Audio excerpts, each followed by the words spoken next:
I'm not sure. Okay.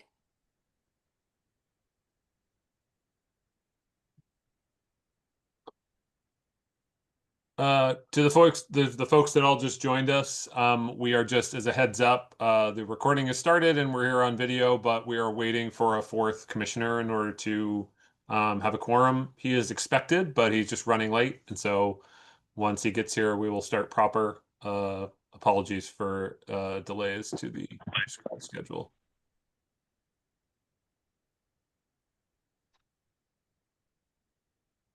It's like a good time to ensure that you can hear me.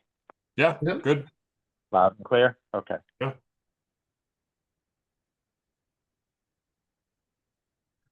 I poured water over my computer keyboard several days ago and it's recovered entirely, but for the microphone on my end. I can hear, but I can't speak.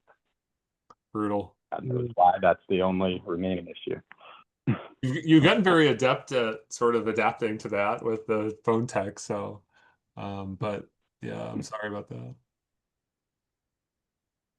Yeah, I hope it gets better too. Nothing worse than having something like that where if it were completely wrecked, you'd have to get it fixed right away. But if you don't know whether this is going to come back, sort of struggling with it. Yeah, it seems silly to buy a whole new computer when that's the only issue, but may. I bet you somebody can fix that. I mean, I don't know, unless I guess it could be on one of the boards, right? It's one of those things where the repair is probably $650 to repair the microphone or something like that. So Most likely.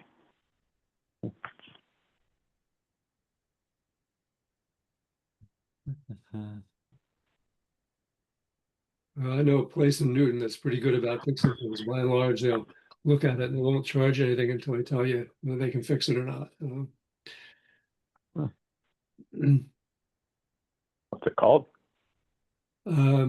Tech Rescue, right? Where the turnpike exit is, and I guess that's Newtonville or somewhere. Yeah, I think so. Newton Corner is nearby. Yeah, I guess that's what it is, Newton Corner, where that crazy sort of square rotary is around the top of the turnpike. I've been there many times. They all find a different place.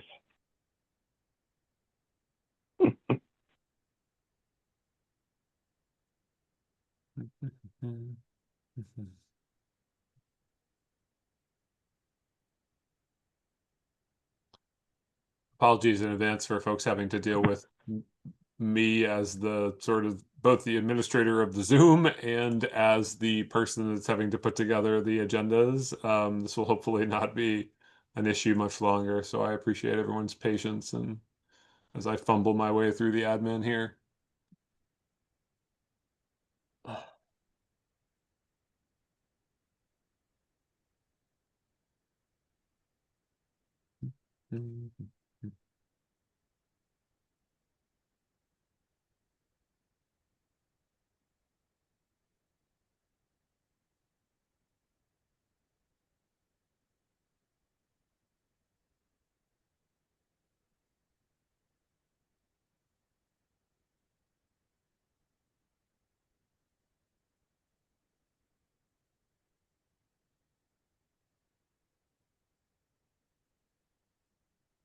Hi, Marion, by the way.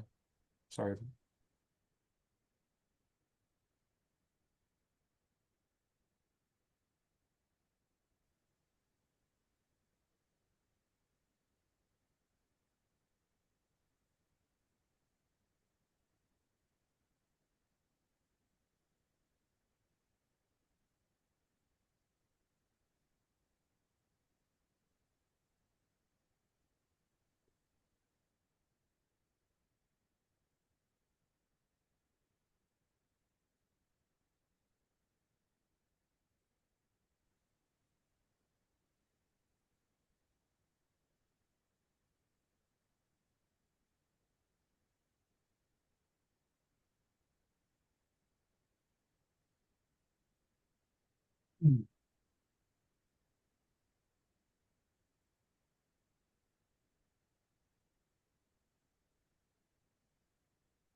And I see a few folks in here that don't come to a lot of Conservation Commission meetings, and I know we have a few different items on the agenda tonight. So my timestamps are best guesses as a disclaimer here. So, we try to stick to that schedule if possible, but generally, we want to make sure the issues are addressed at the appropriate level. So just a disclaimer that those might not be 100% accurate, but it's just a best guess in terms of agenda items.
Apologies again for the delay, folks. Did he give you any sense of how late he was running, or I don't. I'm gonna message him and see what's up.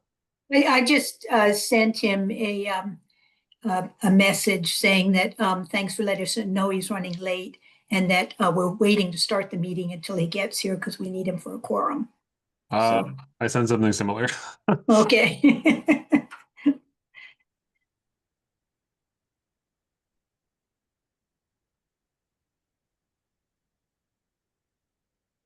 We have had some, interviewees over at Select Board, so hopefully that shores up the ranks fairly soon.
Well, the Red Sox game was postponed, so that's not an excuse anymore.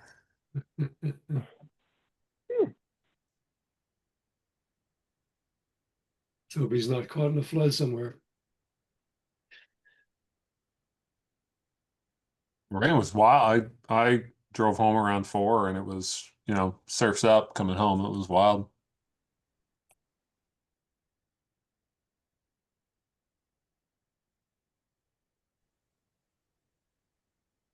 Were the You Red had- Sox postponed or canceled? Postponed. Okay, I don't so know that they ever cancel a game. okay, so It's amazing that they even postpone a game anymore. will they play tonight or no? Now if it's postponed, it will be rescheduled, but Oh, okay. maybe a double header if there's another next time they play here. Hmm. There was a tornado warning for New York City. Yeah, Wow. that'd be Doesn't happen very something to often. see, right? Like, I'll take see the if rain, open that's or fine. not. Yeah, we only got here 2/3 of an inch, which I was hoping for more. Well, there may be more to come. A little more.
neither of you have heard anything back from Will? I have not. I'm gonna call him now. He was in transit, so it may be difficult for him to, use his phone. 5 minutes. Excuse me? 5 minutes, he said. Okay.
Okay, incoming.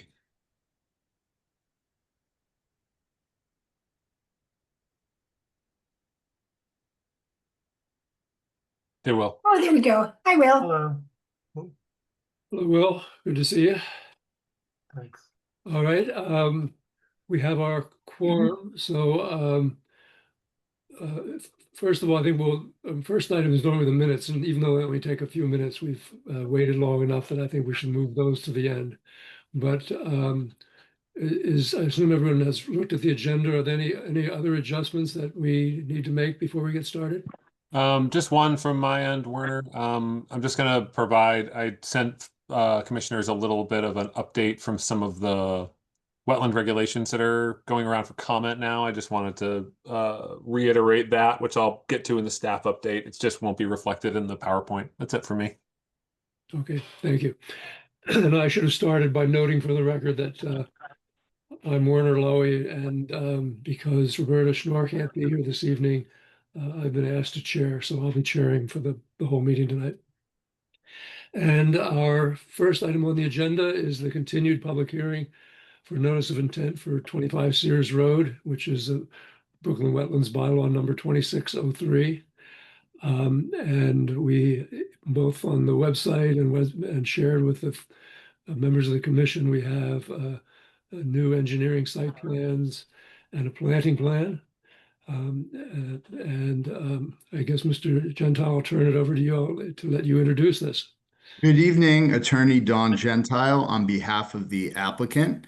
With me tonight is landscape architect Masha Johnson, our wetland scientist Nicole Hayes, our site engineer Chi Kwan, and our contractor Mr. Jeff Birnbaum. As you remember, we came before you first on this project for a public hearing on the night of June 9th.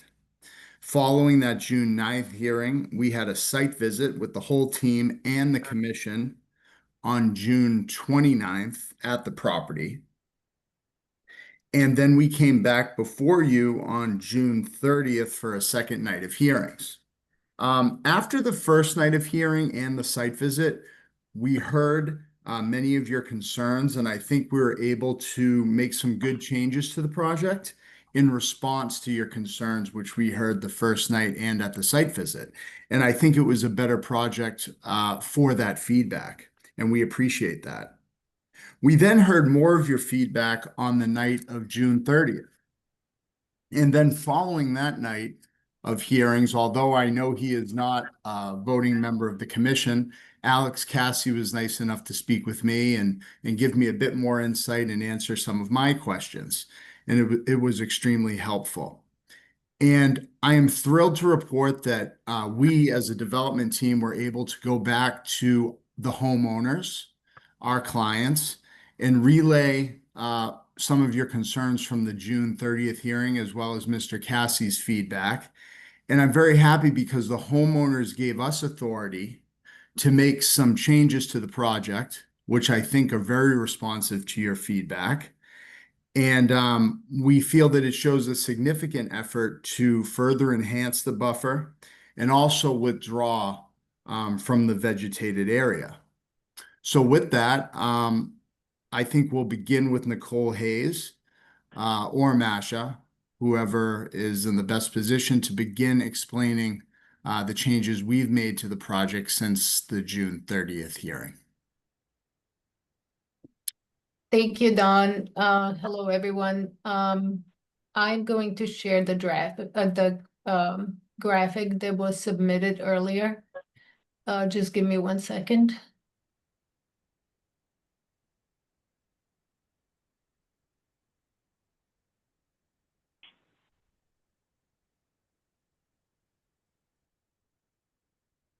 Can everyone see this? Great, thank you. We can. So I can do first a brief summary of what you're seeing here, and then I can read through the legend. Basically, we, with permission of the client, we increased the planting below the buffer line and extended it in the roughly northeast direction. We also, as the planting plan shows, increased plant biodiversity below the addition and the wall.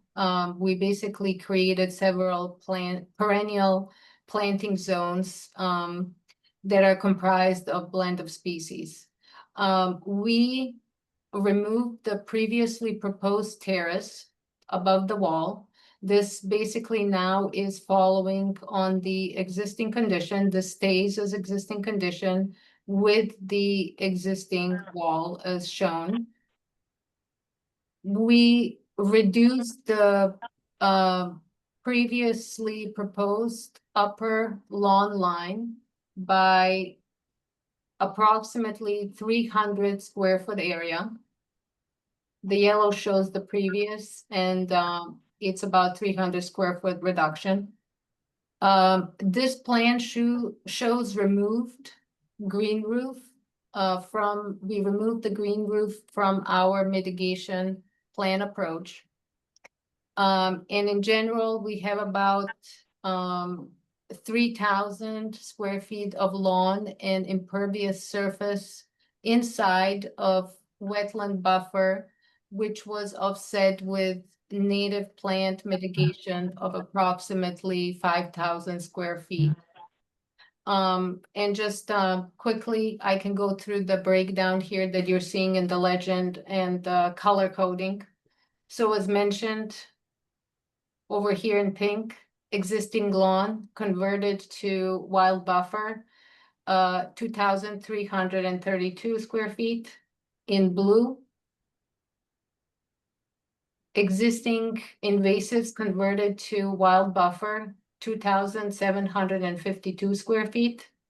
In yellow, reduced the existing invasives converted to lawn, reduced to 635 square feet. In purple, existing invasives converted to impervious surface, 360 square feet. And in brown, existing lawn converted to impervious surface. Basically, most of this area is the proposed addition that is 2,180 square feet. I can quickly just summarize a few items that I have mentioned, but just to show you here. What you might notice that our perennial area, basically the planting is comprised of large shrubs, medium shrubs, and perennials and ground cover. And the perennial and ground cover zone has increased about twofold to roughly 1,800 square feet.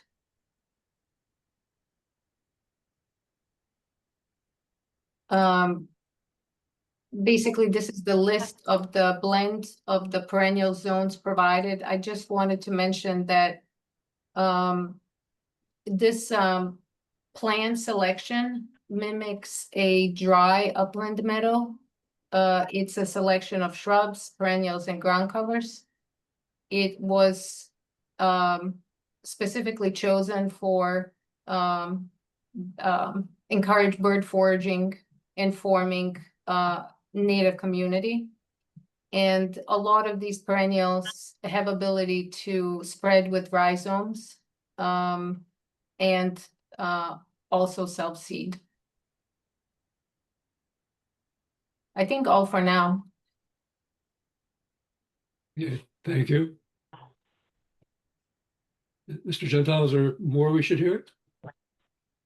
Nicole, is there anything that you think you'd like to add now, or would it be better to hear some feedback from the commission to sort of direct the conversation? No, we can hear from the commission on the changes that we've done. We've done a lot of what they requested, and yeah, we'll just take it from there. Mr. Cassie, do you have any comments to make right now, or should we go right to questions from the commissioners? I'm happy to wait and see where the commission like to go and provide any info I can from there. Okay, thank you. So do we have any other questions from commissioners? Or comments for that matter? Let me. Um, Go I ahead. have a comment that I just want to put on the record, but this. Thank you for the changes and for listening to our feedback from the previous hearings. I would like to say to Mr. Gentile that you mentioned the homeowners, but that's not who the applicant is. So I think you need to be clear as to who's requesting these changes. The homeowners, as far as we know from the plans you submitted, they're not the ones requesting it. The applicant is. If this is to help sell the home, that's, I think that has to be entered into the record, and based on that, the applicant hasn't changed over the past number of years, right? So I know that we're not going to go back to the NOI that we closed out, but I think it should be reflected that the applicant, based on the site plans, has not changed. Mr. Corden, I just want to be very certain about this. So the applicant technically is an LLC. Yeah. But it is a family that owns this house through the LLC. It is not the prior developer who owns the property. This is a husband and wife who own the property and who are making changes to live there with their children. And I just want to be very clear about that. We're not hiding anything. I believe that they own it through an LLC for privacy reasons, but it is absolutely a husband, a wife, and a number of children, and who are living in the house and making these changes for their own purposes. They have no plans to sell the property. They are just. But you've represented the other entities as well, right? Back when the house was built, I appeared on behalf of the developer. But then the home was sold by the developer to another buyer that had nothing to do with the developer. And then that other buyer sold it to the current family who owns the property. Just to be perfectly clear, I mean, we are far removed from the developer at this point. Okay, but and if you all have any doubts about that, I'm happy to go back to this family and provide more information. Different owners of the same site in your role. Oh, sure. Okay. Okay. And I'm happy to give you as much info. I'll go back to our clients and get you more information. I'll get authorization to give you names if I can, and any information you'd like about the current owners, I'll go back to them and get it for you. It is absolutely a family. This is not a developer. This is not a speculator. Okay. No, I just wanted, because it doesn't look that way from the applications, but I'll go back and double check. But thank you. No, I get that. And again, I just don't want that to be any issue, because I mean, I'll bring them down to town hall to have a meeting with you all if you'd like. No, Happy to do that. No, just wanted to get that. Thank you. Okay. Yep. Mr. Gentile, while we're talking about that and sort of the relationship with the owners, and since we can't ask them here directly, I'd like to clarify something, which is that I think it was at the last hearing, or possibly the hearing before, I noted that the proposed terrace that's in the southwest corner of the site, in other words, the part that's at the end of the pool, is that part of that's in the 150-foot buffer. And I'd asked for dimensions of the proposed terrace, and I suggested that it could be made smaller. And I think specifically what I was suggesting was I was guessing that the amount in the proposed buffer was about 300 square feet. And I suggested that all that be removed from the buffer, or as an alternative, the terrace could be reduced by that amount. In other words, there'd still be some terrace in the buffer, but the general area around the edge of the buffer would have 300 square feet less impervious surface and 300 feet more lawn. And this has nothing to do with I appreciate the fact that you've pulled the lawn back. So there's been some gain in terms of naturalized area there. But as I say, what I suggested before was that in addition, by accounting for the amount of that terrace that's in there, making the terrace smaller by 300 feet, we could that would help alleviate the concerns over there about impervious surface. The plans don't show any change with that regard, so I assume that when you talk to the owners that they rejected that idea. No, I wouldn't say that. And you know, the difficulty with this process, every Conservation Commission hearing, I think, is trying to go back to the client and reflect and paraphrase what we're hearing from the commission. And I think when we went back to the wife, who is considering these, I think we as a team very much emphasized getting out of the vegetated area as much as we could, because I think that was also the conversation I had with Alex after the meeting. So we very much focused on trying to pull that lawn back and did not stress the terrace as much. Okay, thank you. And so that might have been just a miscommunication on our part. We thought your major interest was giving up as much lawn as we could. Okay, thank you. Pam, you have a question or comment? Yeah, I guess, I mean, I guess this kind of links what the discussion is now, kind of back to the regs a little bit. So you know, the bylaw regulations look to, the intent of the commission is to avoid, minimize, and mitigate. So it's and mitigate. And, you know, typically those are thought of sequentially. So you avoid as much as possible any work in the buffer zone, and then you minimize any work, and then you mitigate anything that can't be minimized and avoided. And one thing that we did raise at the last meeting was whether or not some of this alteration could be done outside the buffer zone. And I'm still interested in the answer to that question. There was mention of zoning, but sometimes you get variances, you know, just what's going on with that, because you haven't given us, you know, a full plan. I think there is a plan, a full plan of the site in this sequence down, I think in slide 9, or maybe it's 19, I don't know, it's toward the end, but anyway, it does show the whole site. But anyway, but I would like a better explanation of that. Sure. So my understanding is that this has to happen in this area because of zoning setbacks.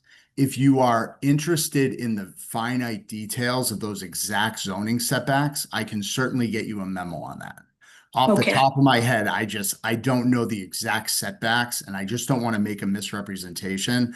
But my understanding is that this is the spot it needs to go for zoning setbacks. Okay, because when we did the site visit, it looked like there was, you know, quite a bit of space, you know, land between where the proposed work was going to get done and the lot line, you know, further up. So I would be interested in that. Okay.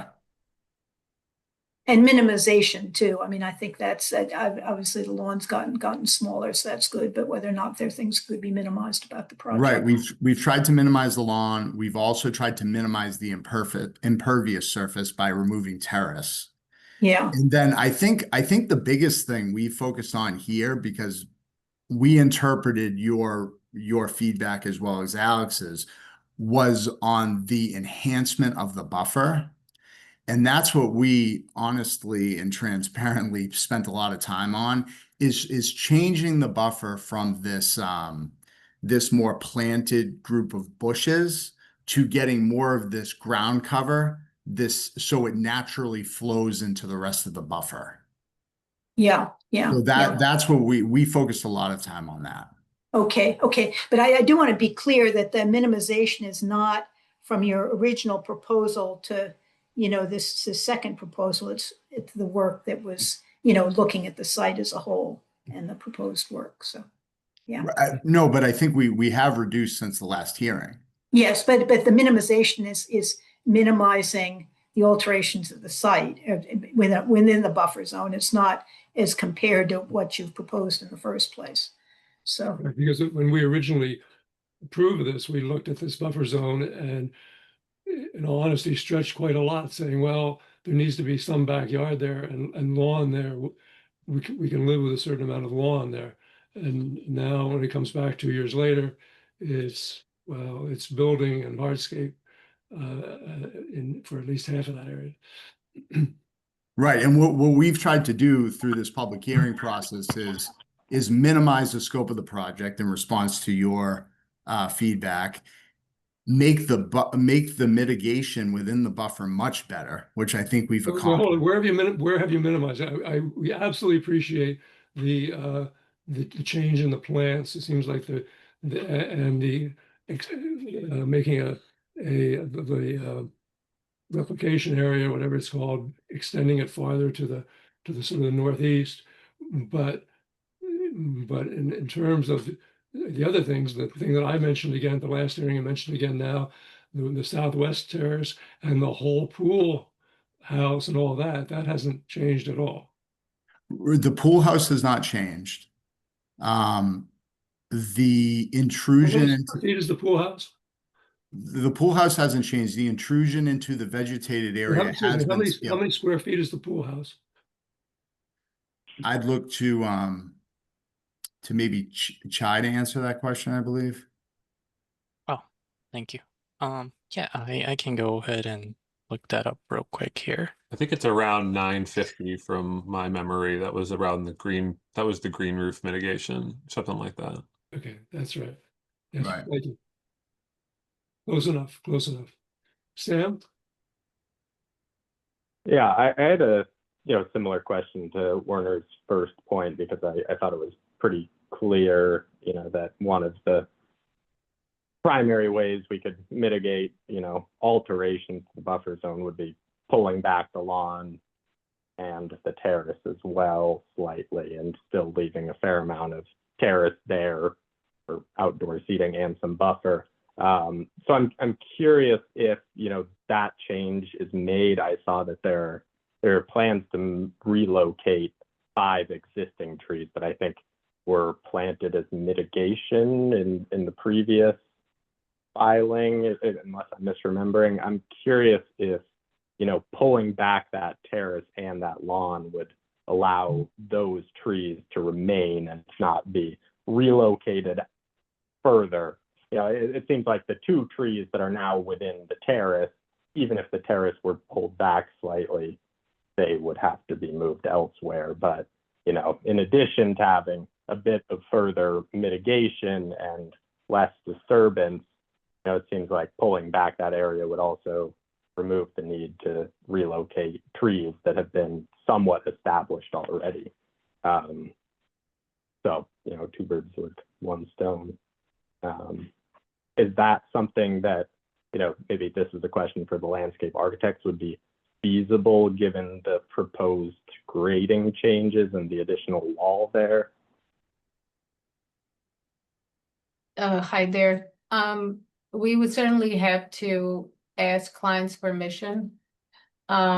They felt pretty strong about keeping some of the lawn. They already reduced portion of the lawn, and they would really like to keep some of the lawn above the pool, and also this paved seating area, as you refer to it. And current plan is, as you noted, is to move the trees as shown here into the greater mitigation buffer, and not to leave them in that zone. Right. Yeah. I mean, I understand that they might like to keep that lawn, but there's also a 1,800 square foot section of lawn to the north of the pool, and I'm not sure if we have dimensions on the terrace that weren't requested. Perhaps she can provide that, but it seems fairly substantial and hasn't been changed at all.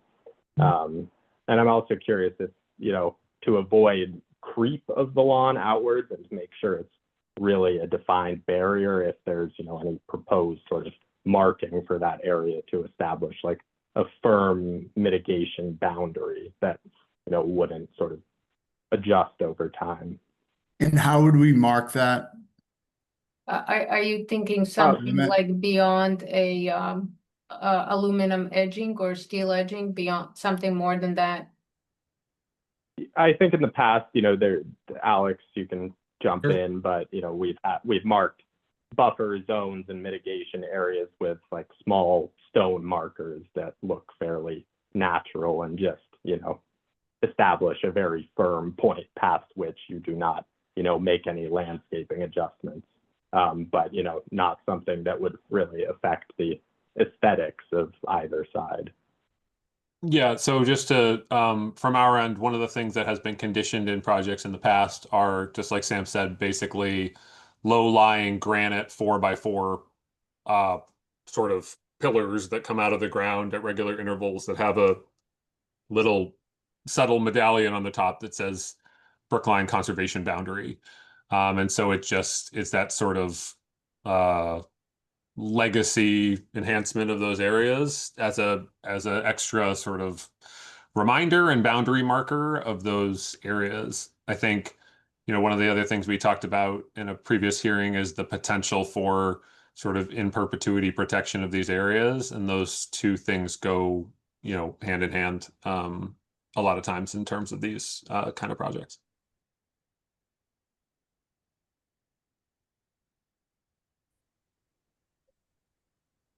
All right, are there any other comments? I have some from my end, Werner, if no one else from the commission wanted to speak. One more clarification for me. Is the green roof still planned? I know it's not being, considered or framed as a mitigation feature here, but I'm just curious about that point. So I think we decided to scrap the green roof, and it wasn't because it's something we don't like. I think it was just we were getting a good amount of confusion back from the commission about it. I think Alex had commented to me that he spoke with some other administrators in the area in neighboring towns, and they had never really seen a green roof on a residence. So, there were questions about the maintenance and all that, and whether or not it qualified as mitigation and how that would factor in. So given all the questions and just the uncertainty, we thought it might just make sense to forego it at this point. Yeah, to clarify from my end, I think like Mr. Gentile says, it was, we did reach out to some colleagues to see if they had ever not just had a green roof used as mitigation in wetland calculations before, and they hadn't. And so I think, and I don't want to speak for the commission, but I think there wasn't opposition to including a green roof. It was the potential for that to be mitigation was just a little, there were a lot of X factors there. And I think, both in terms of the upkeep and maintenance, in terms of precedent for that, and I think in terms of how it actually serves the wetland mitigation. So just, that's my perspective there. Okay, thank you. Pam, your hand is up. Is Yeah, that- yes. I just wanted to ask you to get clear again. Immediately below the proposed addition, the pink area where it says rebuild existing wall, what is that within the pink area? Where is that again? Below proposed addition, there's an area in pink that says rebuild existing wall, and I'm wondering what that pink area is. I can't see the legend at the top now.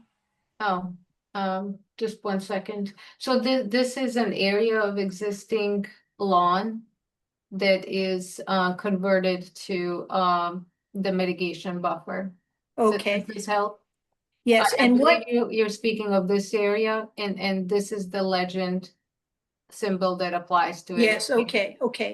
So that's that area where you're standing at the top of the wall and look down and there's like lawn down there.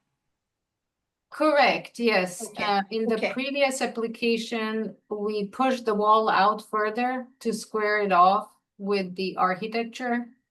And after, having another talk with the client, they said, it's okay, we can leave this wall and have the mitigation planting below and essentially remove the terrace that was here as well. Okay, and what is it says here, area of riprap, rock? What is that? There's a white square, a rectangular area. Yes, that's the area where the drainage pipe comes out, which there's a requirement to have certain amount of rock to basically stabilize the soil as the water comes out. And this is part of the engineering system that's proposed. Okay, so is that part of the stormwater system? Because as you know, there's a lot of concerns about flooding, Yes. down gradient of this, and there's a very steep slope. So there's going to be It's drainage coming out proposed. there, surface water drainage? Correct. Yeah, I think, sorry to interject here. My name is Chi. I'm from Hancock Associates, and maybe I can kind of give the plan itself and maybe answer some questions that you may have. I'm going to share my screen real quick. Oh, I'm sorry, it says I can't share it. Okay. Alex, is it setting on Sorry, my you're side? all set. Okay, thanks. I appreciate that. Let me share my entire screen here. And everyone can see my screen right now, I believe. And let me just pull from the agenda. This is on the Conservation Commission's website agenda that's here. So if we go to our details here, this is sort of what a riprap looks like. Yes, When I yes. have like a pipe will go ahead and outlet the stormwater. It's relatively low in terms of flow rate. It's like around 1.1 CFS, cubic feet per second. And then we want that to dissipate energy. And the way that we do is we flare it out and then just go ahead and let the rocks do its magic and go ahead and like dissipate the energy itself. And one more thing we did here is also made this length a little bit longer compared to our previous plan because the down gradient of that slope is like around 28 to like 33% or so. So we do want to make sure that we follow good practices so we don't erode the soil. And Masha can also speak to any additional landscaping features that can be down there to just stabilize it a little bit furthermore. In terms of the whole stormwater, I'm sorry. Let me know if I'm going a little bit too fast here. So we based it upon what was like previously approved, right? So this was previously approved with DPW, and basically what we do is we maintain the same consistent you can say like different storm events like the 2-year, 10-year, 100-year storm events, and we run it through like a HydroCAD model, and it tells us overall on the site if we're mitigating the flow rate.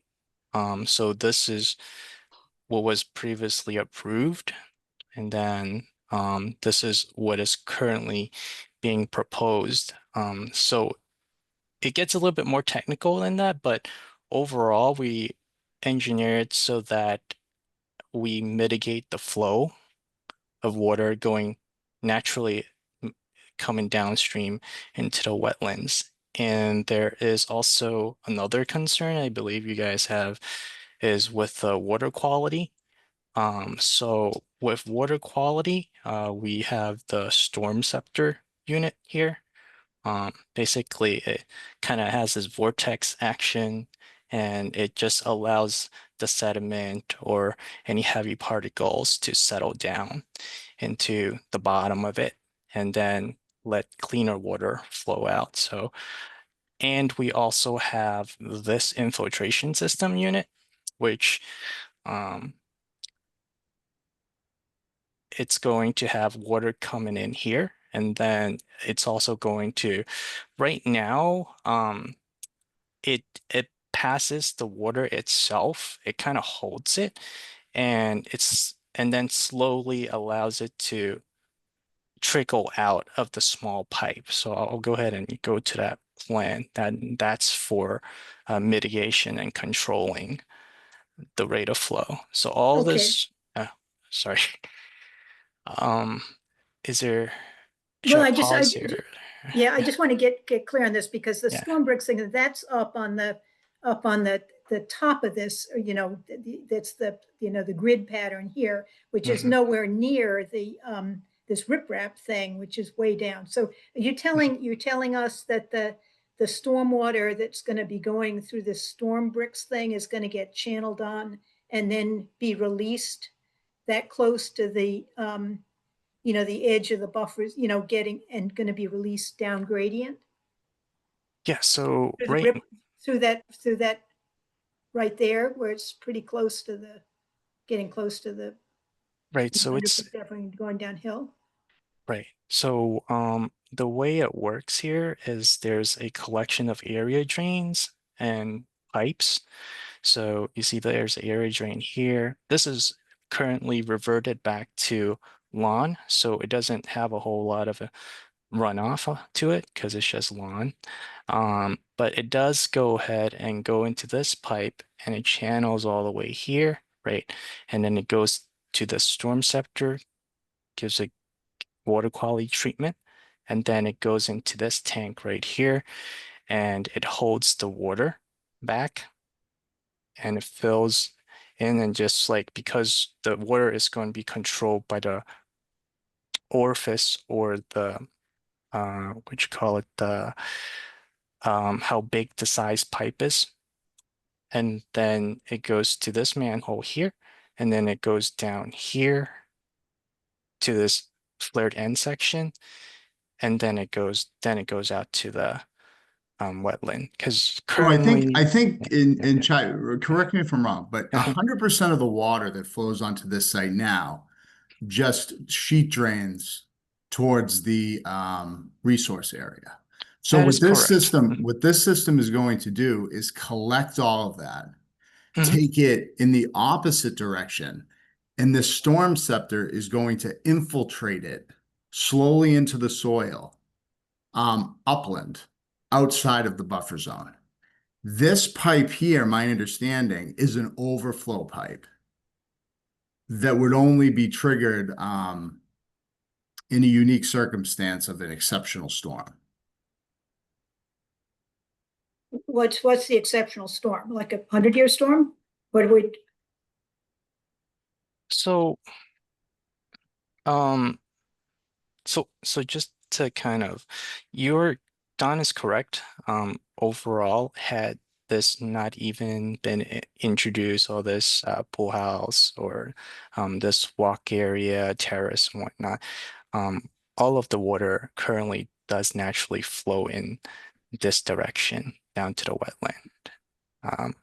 That's Well, it correct. will, because that's the gradient of the land. Yeah, That makes right. sense. But I think the idea here is that we did not want any additional water to be going down from the site to be going down gradient because there's flooding down there. I mean, we've had people come and testify about that. That's Right, correct. and that's what this is going to do. This is going to take the water away from that area.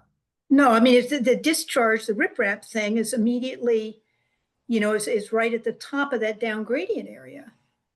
It's not over. It doesn't appear now that there's a lot of infiltration going on in this storm brick thing. And I always wondered about that because I think it's ledge. So there's a lot of ledge here. So it didn't seem like you get a lot of infiltration, but it looks like you've moved the discharge point right there at the top of the down gradient area where it's just going to go right down the hill. Am I I think wrong? much less water is going towards the resource area with this system than current. So when we design this and we model it, we choose the storm events, and then we consider what's the peak rate of flow at the discharge point, and we keep it at below what is previously approved. So we're not increasing the amount of flow downstream. We keep it as whatever we've previously got approved by DPW or lower than that. And that's in the stormwater report. Okay, so what is coming out of this riprap area here Mhm. is water from all of the existing original house? Is that going in there too? Or is this only for the additional impervious surface? It is for the additional impervious surface because the house, a portion of it currently runs through what was already been permitted, that goes to the centralized collection in down here in this driveway down to the, let me grab Google Earth real quick, right? So if we look at this house here, which is 25 Sears, right? See how there's a ridge right here, right? This portion of it is going to, when rain comes down, it's going to come down on the front and go down here into the collective drainage system that's already been permitted. Okay, so that's going to go, the front of the house is going to go into a stormwater management system that goes with the road. That's correct. Whatever was already permitted in the subdivision development before. Yeah. So Okay, and the subdivision development included this house. And actually while we're looking at this and the plans, I don't want to beat my issue to death, but I think it's important to look at where the edge of the current lawn is. And it's interesting. First of all, you all did not submit an existing conditions plan, which is probably fine, because I think what you submitted instead is page 9 of that, which is the as-built plan, page 9 of the revised permit site plan. And what that shows as Yeah, there we go. as built, it shows a line that is the limit of the existing lawn. And you could just see that on that overhead picture you had a minute ago. Basically that right in the middle there now, you see the dotted line, that is the existing lawn, which is basically just a couple of feet outside of the far edge of the pool. In other words, practically all of that is on that terrace that's been proposed there. So, and Ms. Hayes, you said over and over again in the very beginning that they're about existing invasives. Well, when we were on site, that's not evidence, of course, but what you see here and what we've seen in the past is that, in fact, there are, when we were on site, as you mentioned, nobody's lived here yet. It keeps changing hands, and it's now an active construction site. That there are all kinds of things all over there, and because it's an active construction site, all kinds of invasives have grown up in this area, and trees have been cut down. The picture that we just saw from the overhead, I think, probably was, the trees are still there. Yeah, that was before all this new construction began, and and with trees, I doubt there are any invasives. But the point is, what we're talking about is an area that used to be not just existing lawn and then an area of invasives, but a small area of existing lawn and then a naturalized area with trees that have been cut down. So that tends to be my concern, is that there's been a drastic change in that back area. Anyway, the main thing I want to get on the record, just so everybody is looking at the same thing, is that page 9 shows exactly where the limit of existing lawn is. And beyond that, admittedly, at this moment, there may be some invasives because it's a construction site, but the whole intent there was to be a naturalized area. And does that plan differ from the certificate of compliance plan? I haven't looked, but I don't think so. I think it's the same. Do you know? I don't know. I think they're the same. I would hope something else. I would hope the existing, I would hope we wouldn't have approved an as-built plan if it didn't conform. So I'm assuming it does, but I believe that as-built plan is the plan of record for the COC for the previous permit of this property. Pam, do you have anything else? I'm sorry to have interrupted. No, that's okay. I have just, because we've heard testimony from people who live down gradient from this about additional water because of this development. So I just would just like to state my concern to have a stormwater discharge point, within the 150-foot buffer zone that would appear to, discharge additional water. It may not be that much if it's, a small storm, but it could be a lot in a large storm, I think. I don't know. I mean, Well, and there's also what we've all said here is there's a lot of unpredictability on this site because of the steep slopes and all the ledge that was there, and we don't know exactly how deep it is now because a lot of it was removed, and so the question of course you have to go with the engineer's calculations, but there are times when you have to be careful about whether they've really shown exactly how this is going to operate. Yeah, and I'm happy to get more information from our stormwater engineer. Thank you. Exactly as to that pipe and when it will be triggered, and if they're, just more information, because I won't pretend to know all that off the top of my head right now. Yeah.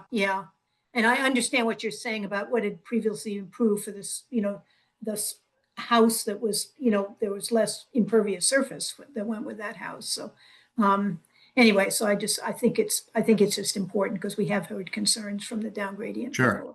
Happy to get that. Yeah, thank you. Alex, do you have something else? I do have a few comments and a few questions. I wanted to say from my end, one of the things that Mr. Gentile's referenced is that we did touch base following the last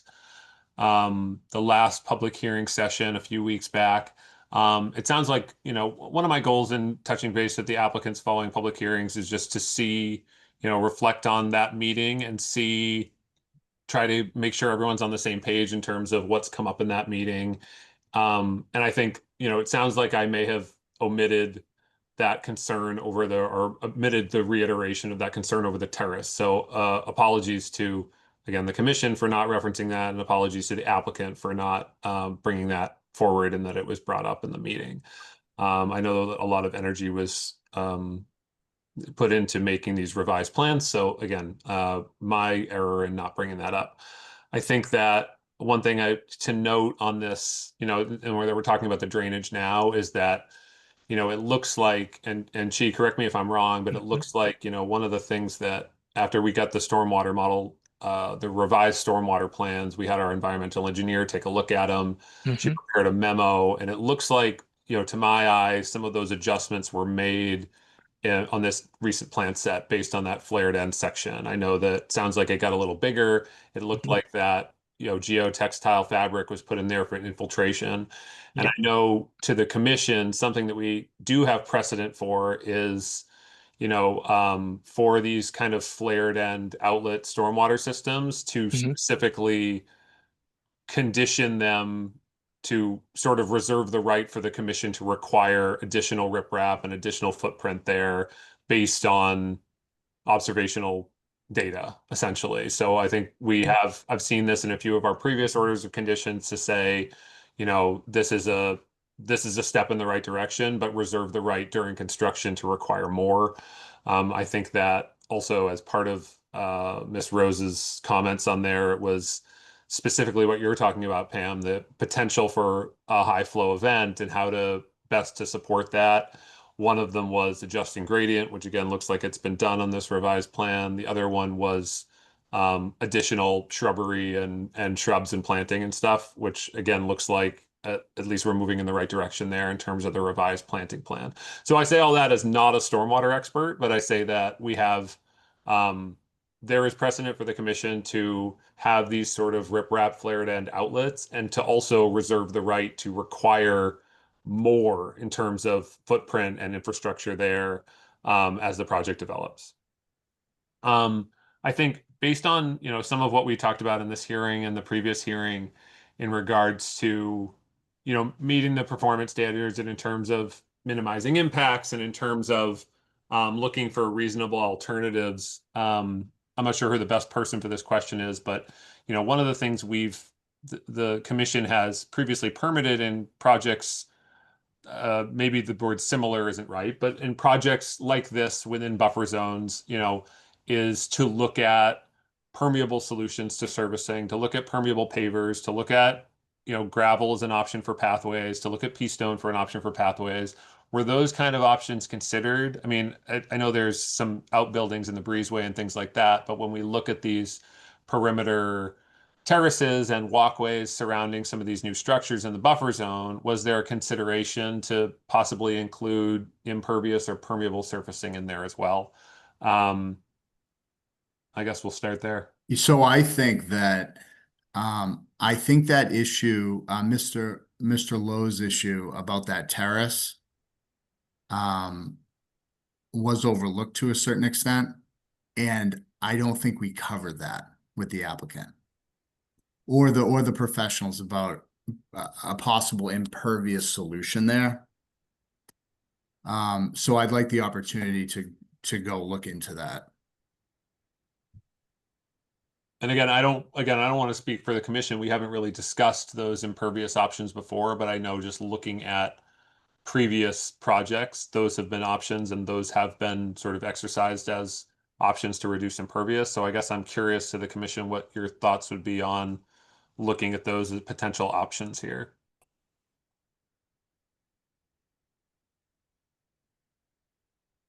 Well, one of the issues with you start talking about, certainly the owners would not want to have gravel around the whole pool. So you're talking about a relatively small area. And then the problem with that is you get into the same issues you do with the green roof, which is maintenance issues that, if you have a big driveway that's all in the buffer area, making it a pervious surface makes some sense.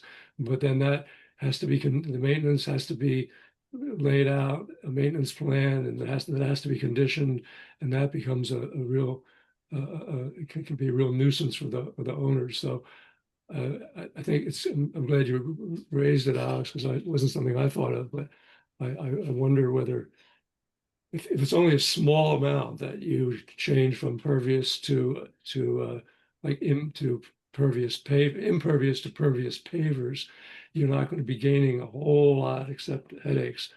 But again, I'm not an expert on that. Perhaps it's a good thing for people to think about. Do you have other things? Because we also should ask if there have any comments from the public. Do you have anything else you want to bring up right now? And just quickly, my thought on that impervious issue, I think there are some engineering issues with making it all impervious, but I'd like to look into making some of it impervious. Yeah, I think it's a good idea to the extent it's gonna help. So, yeah. Okay. Say before I forget about it, is there anyone from the public here that has been listening patiently that has questions or comments they'd like to make at this point? All right, hearing nothing, I guess not. Mr. Gentile, where do you want to go from here? It sounds like there's some things you want to reconsider perhaps. So what I would like to do is continue and come back to you with additional information about the terrace, additional information about zoning, demarcation of the vegetated area versus the lawn area, and additional information about the stormwater system. So I'd like to continue the hearing to have the opportunity to gather that information for you.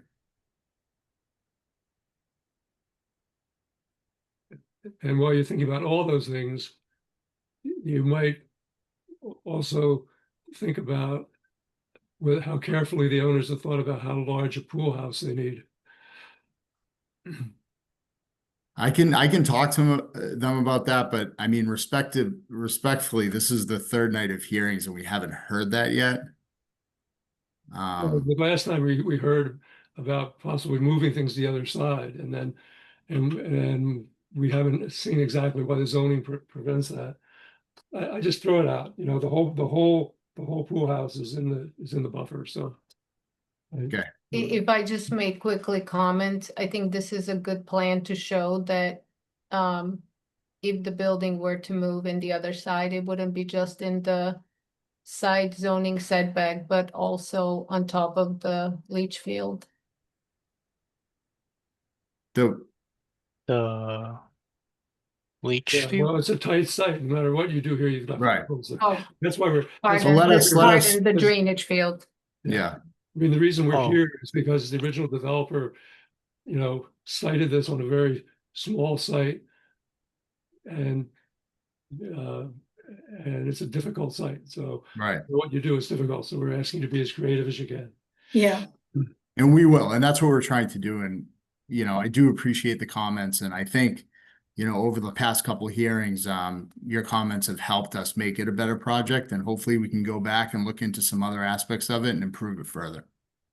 yeah. Yeah. I just want to be clear. I mean, my comments about the avoid and minimize before you get to the mitigation and about whether or not things could be moved out of the buffer zone. I was thinking specifically about the addition to the house, the pool house, and whether or not that could be moved on the other side of the pool and perhaps made a little smaller and fit in. It's not although it looks very small as compared to the house. The house is quite large. The pool house is larger than some people's houses. So, I don't know. It just seems like you could probably achieve your objectives moving it. But I would be interested to know what the extent to which other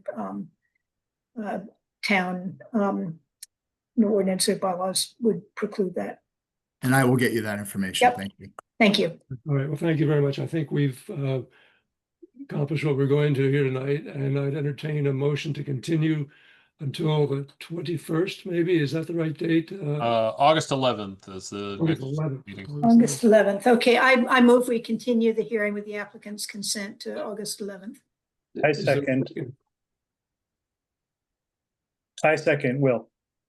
How do you vote, Pam? Yes. Sam? Yes. Will? Yes. And chair votes yes. Thank you very much. Thank you all. Thanks to the Thank team. you. Thank you.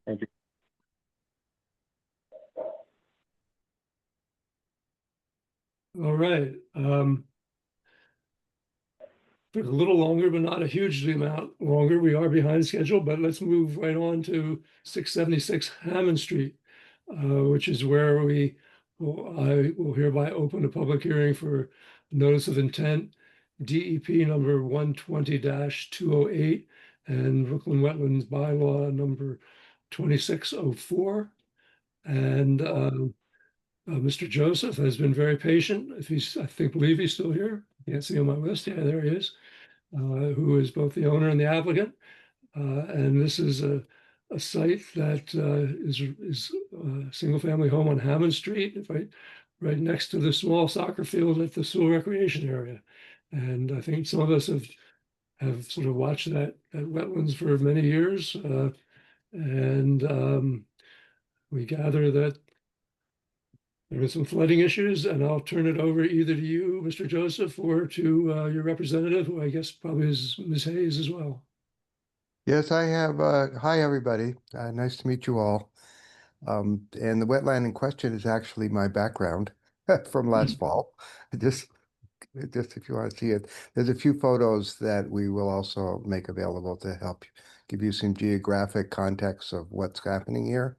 But we have both Nicole Hayes and Bert Corey, the engineer, on board here to give you all or almost all the details. And I think we'll give it to Nicole and let you start it from there, and then bring in Bert as as needed, and I'm here. Good, thank you. All right, good evening. My name is Nicole Hayes, professional wetland scientist with Goddard Consulting. I believe Bert is the co-host. If he could just share the screen, I'll go over the project. Or if you want to share the I screen. think you can share, Nicole, Bert can share. You should both have those. I've been having issues with mine. I don't know why. Just give me a minute and I'll bring something up here. All right, well, I can go on while he's pulling it up. So we're before you tonight with a notice of intent for work within the 150-foot buffer zone within maintained lawn.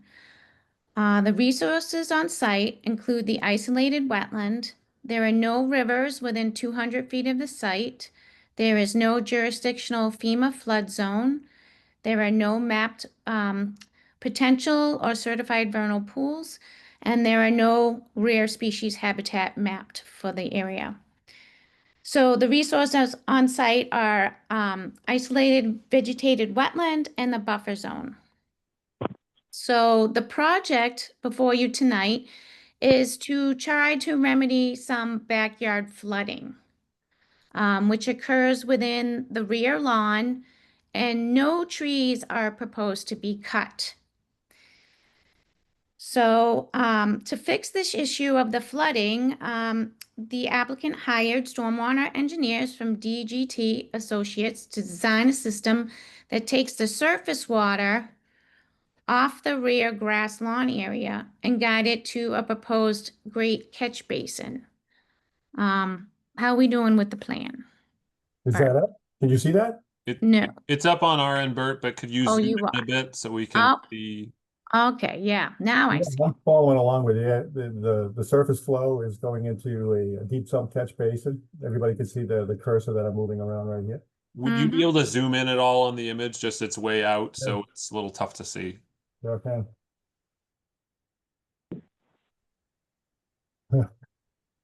There's a little bit of a lag here.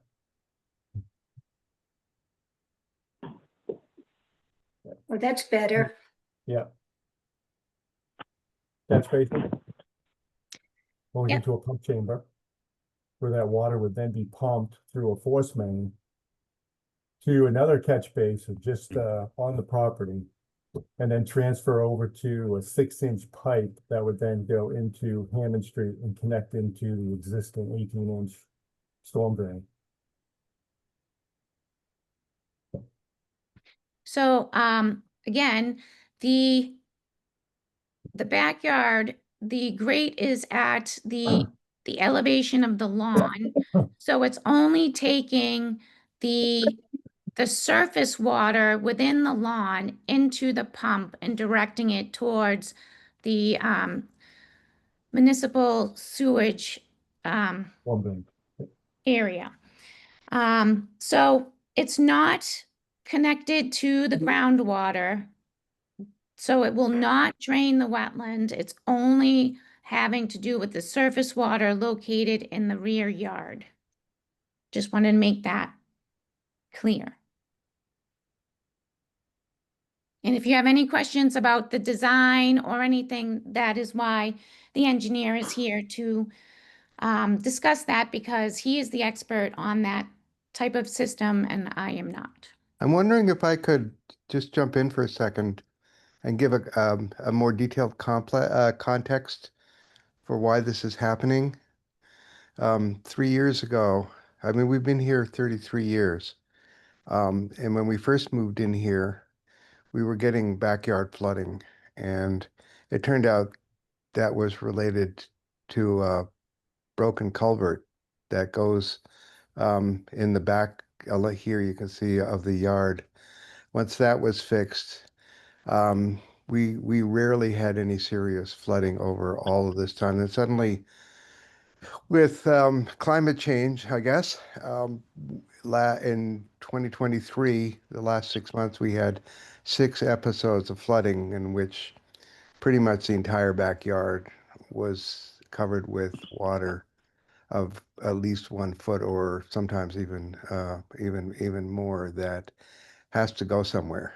And this happened 6 times, and once it even flooded the lower level of the house. So we got home flooding. That was enough to say, listen, times have changed, and we've got to do something to try and deal with this, because these heavy floods are occurring all over the state and all over the area, and you don't know when they're going to happen. It could happen in the same place, like we had it 6 times in 6 months or 5 months, or it could not happen at all. It may happen elsewhere, but we're talking rainfalls, heavy rainfalls like we're having tonight. Good night to talk about this. Of several inches, at a time. So it collects. It doesn't have enough time to dissipate like a regular rainstorm would. And the idea here is, as explained, is to find some way to get rid of those events, the water that comes in those events. So if this was already installed, I don't know that it would have been used in the past 3 years. So it's predicted, I guess, to be an unusual situation, but serious enough that in our view, it argues for installing some kind of way to move that water out expeditiously from the back of the yard, that surface water that collects. Otherwise, it just destroys everything in the yard. We've lost, I can't tell you what, numbers of plantings we put in and things like that.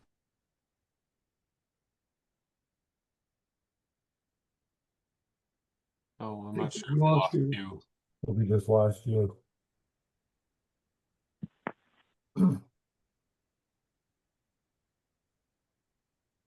Hmm. Well, he's frozen and we don't hear him. So let me, there's a good bit of it, I think. We'll hear some more later. But in the meantime, Alex, do you have any comments? Or we get to other comments? Again, I have a couple, but I'm happy to pitch to commissioners first.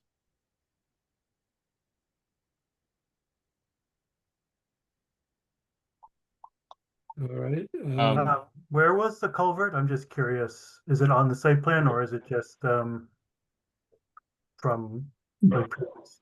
Yeah, there's an existing culvert. It's shown here in the Oh, that, okay. There's actually a concrete structure upstream of that that Okay. receives water, from several different locations through a piping network.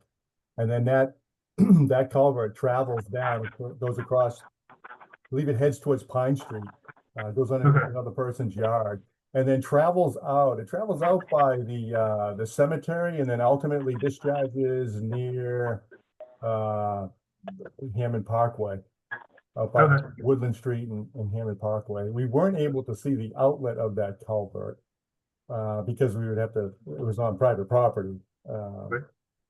But we did look at the entire length of that culvert, and the interesting thing is I know when you first hired me, I was looking at more of a gravity flow system rather than a pump system, because we don't usually like to pump stormwater. There's an awful lot of it, and it requires big pumps. And anyways, we looked at the possibility of trying to tie into that culvert. And what happens during some of the storm events is that culvert starts to back up. And if we tied any type of a catch basin to that culvert, essentially that catch basin would become a relief point during some of these bigger storms.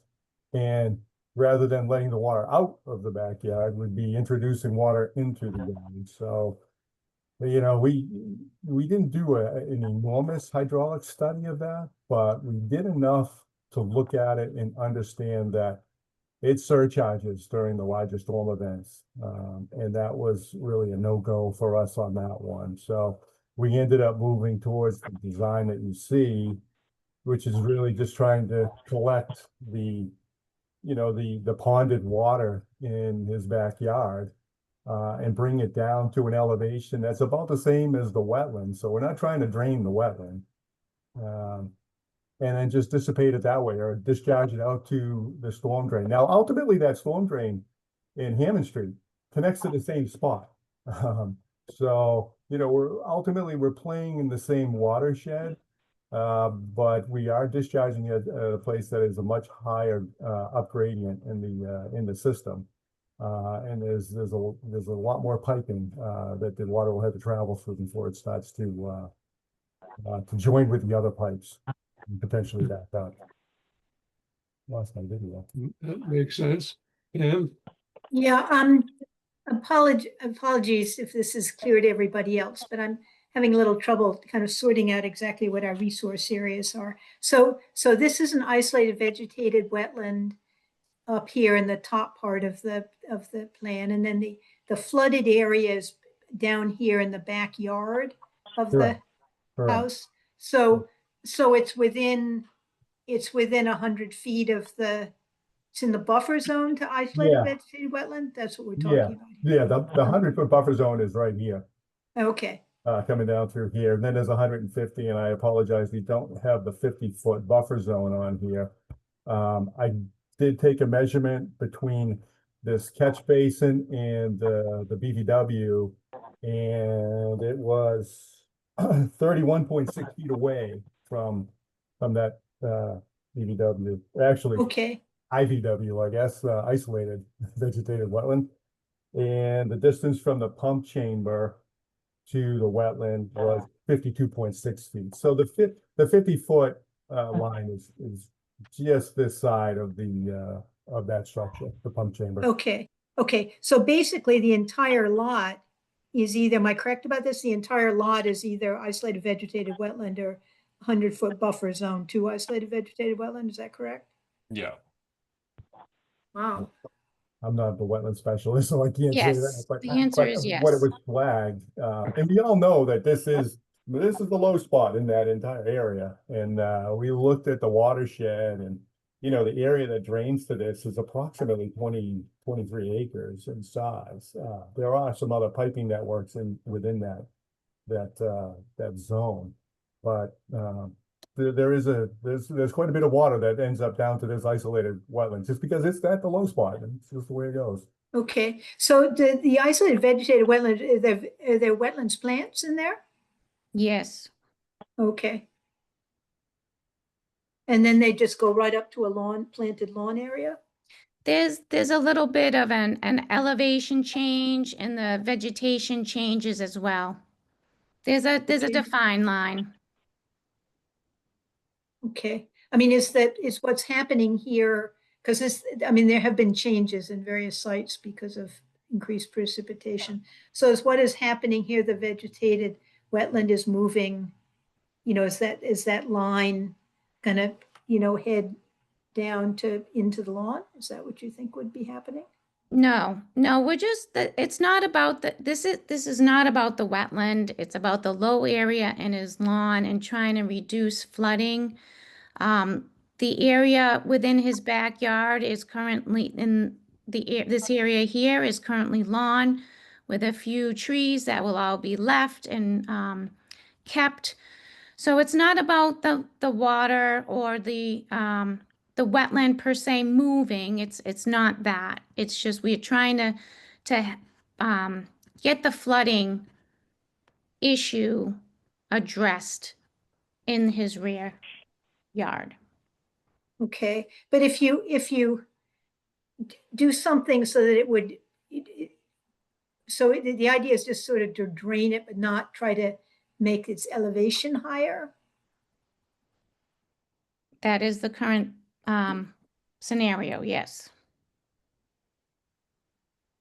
You just picture that isolated vegetated wetland filling up and overtopping and then spreading out into his lawn area. And what we're trying to do is minimize the amount of flooding. We know that we're not going to get rid of the flooding. We're trying to minimize the flooding so that it doesn't reach to his house. So what we're trying to do is bring that back down to grade. And you know as well as probably everybody on here, because you seem to be fairly intelligent based on what I heard previous to this. that water we'll try to bring back down to the surface of the grass. But we're going to have a hard time keeping up with some of the storm events. There's no question about that. You know, these are 2 horsepower pumps, so they're fairly large. Probably on the larger side for a residential type of a project. We can only get rid of so much water, you know, during a pumping cycle. It's designed so that one pump will push about 3/4 of a CFS to the public drainage system. If the water starts coming in at such a rate, both pumps will come on and they'll pump at approximately 1 to 1.5 CFS, which is about flow that you would see entering a catch basin. You know, the catch basins are designed to accept about 1 to 1.5 CFS. That's what they can accept. So, you know, we're trying to match something like that, and we're just trying to minimize the amount of flow that starts to occur on Mew's backyard. And I think we have some pictures too that we can share. Okay. I'm just having a hard time uplifting this in my mind. What? Okay, so is the town okay with your pumping it into the stormwater system? Yeah, we met with Maria Rose and Jay Hersey. We went over everything that I'm talking about now and into further detail, a little bit more technical detail. We talked about the existing public infrastructure that was there and went through the different scenarios, and they're on board with what we're proposing to connect to Hammond Street. And I don't know, Alex, you can correct me if I'm wrong, you've probably had some kind of communication with Maria and Jay. Sure. So I can, independently verify that. I did speak with both of them regarding this project. Just, you know, when we get anything that references those kind of things, I just like to double check. Yeah. They said that basically this submitted plan looks like the plans they've reviewed in the past. It aligns with the meetings, it aligns with the expectations. So from the stormwater engineer, from the director of water and sewer, this plan aligns with their sort of expectations of this system. I think that Maria also wanted to mention that, you know, from her perspective and over the years in interacting with Mr. Joseph, you know, this is something that he's sort of been fighting for a while. This has been a storm system. So there were, you know, and this is one of the questions I think that I have in terms of a clarification is that, Bert, one of the things you talked about was that I guess I'm curious if the lawn floods independently from the IVW area. So one of the things you said anecdotally was that the IVW floods and overspills into the lawn. I think one of the things that, again, historically the commission has looked at when we looked at a few projects like this over the years that are an IVW abutting a back lawn that floods. I think the things that we have conditioned in the past have been for, you know, drainage systems that specifically alleviate lateral flooding beyond the IVW and don't alter conditions within the IVW. And that once this system's installed, you know, it doesn't reduce the volume of water in the IVW. So can you just speak to that? And I guess, I don't know if Hugh, if this is a question for you, do you see flooding in the backyard independent of flooding in the IVW, or does that just occur when there's overflow? No, that does occur from other locations too. Sure. That occurs from, everybody can still see the screen. You actually see this, it's drawn as a catch basin. That catch basin has disappeared. I think it may be covered with pavement or it's just not there. Well, there'll be some structure that's there. It's just not accessible right now. It doesn't function. I don't know the history of that and why that's not there, but there is water that travels. There's a driveway here as well as some of the offsite flow that's on the property between this driveway and Pine Street. You has some video that shows water also coming off of that property and flowing into his backyard. So he's getting flow from several different locations. Yeah, so- that's when these floods happen, that was a big source of water, not from the wetland area or any of that. There's a shared driveway there, and it turns out through a lot of investigation, some of which I did with Bert, we had a very interesting afternoon last year, trying to look at where water flows in our neighbor's house. And along at the top of that driveway is Jonathan Kraft's place. That house was built with 7,000 square feet, now has probably 35,000 square feet of structure on it. And a lot of that sort of water that has to go somewhere goes down the driveway that is adjacent to our to this property here, right along. It goes right up the side. And if we can, I hope see a picture, there was a flaw in the way this driveway was originally built, such that water goes downhill from this end, from the Crafts and also the Leventhals, but it can't go out into the street because the street is also elevated. So it collects at the back of the yard, and it then pools and goes right into our yard. There's nowhere else for it to go, and it's like a river when you see that happen, and that is a major source of the water. And there, I've approached them about it. It's not their obligation to fix it, and they put a lot of time and energy into their own mitigation of flooding, which they've had quite a lot of on their own. But in this case, this ends up falling on us, which is why we have to do this as a relief mechanism, let's say, to take care of when that water flows like a river down that driveway. Will, do you have a question or comment? Yeah, I just wanted to ask, I'm looking at the location on Google Maps and I can definitely see you can see the dip kind of in the shadow, but just curious that from the perspective, Bert, that the pump would be in either, is it going to be in the optimal location and the grate in the optimal location, like the deepest part, or is it as close to that sort of shared driveway and out access point as possible? Like what was the goal was to get it as close to get it out as quickly as possible, or to have it as deep as possible? Or is it both? No, first off, it's located on the property. Right. And you can see this red line represents the property line. Actually, if you're looking at Google Maps, you'll see that there's a wooden fence along the driveway. Well, there's part of what appears to be used property, but it's just part of his lawn. And I believe you'd have to correct me, but I think there was some type of an easement associated with that. So what we did is we looked at the low spot on his backyard, still trying to keep somewhat of a distance away from the ivy bed. So that's where we positioned the grates for the catch basin, and then just try to locate everything else on the property. So that's about that right there. Thank you. I could show a few pictures if you want to allow me for a second.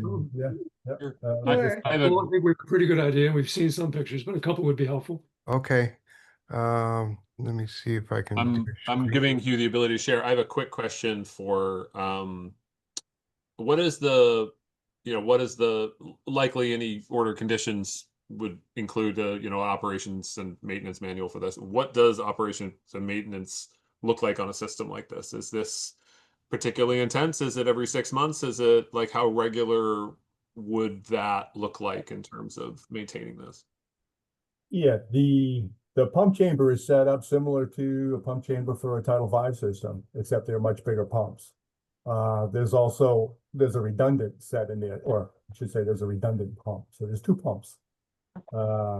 And they are controlled as an alternating type of a pump system. So pump A will come on and do its work. The next time through, pump B will come on and do its work.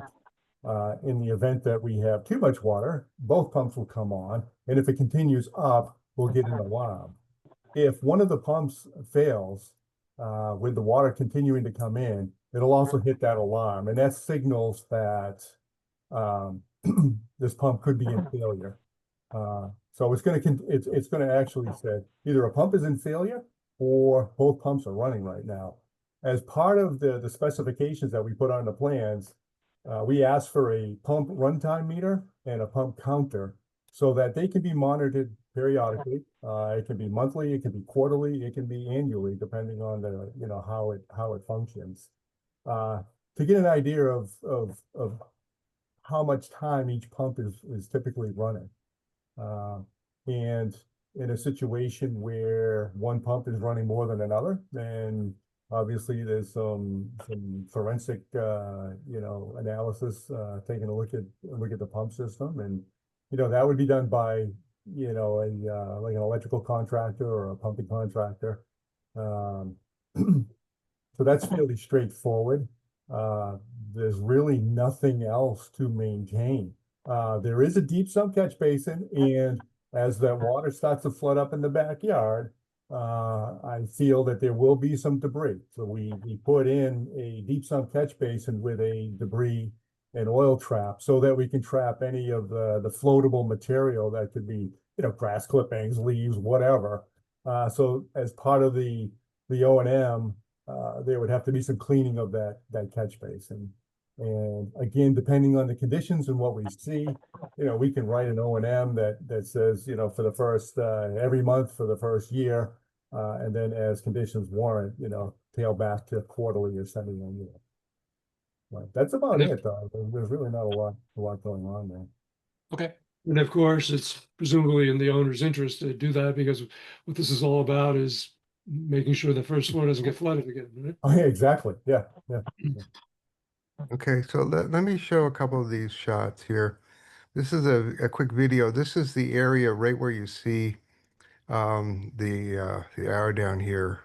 That area down here where I think it's right about where I'm pointing, where the pump will go, where the pumps will go in. Yeah. So if we look at this, this is the fence, this is the driveway over here. And way over on the other side of the yard, this is the wetland over here. Okay, so they're pretty much on opposite sides of the whole yard. Okay, so let me hold on, sorry. A couple more.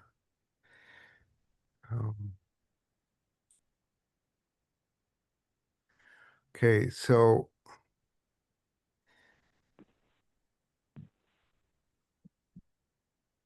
when water flows down the Crafts driveway, this is a picture at the corner. This is our yard on the other side, and water is flowing like a river, has nowhere to go, so it goes under the fence and collects in our yard.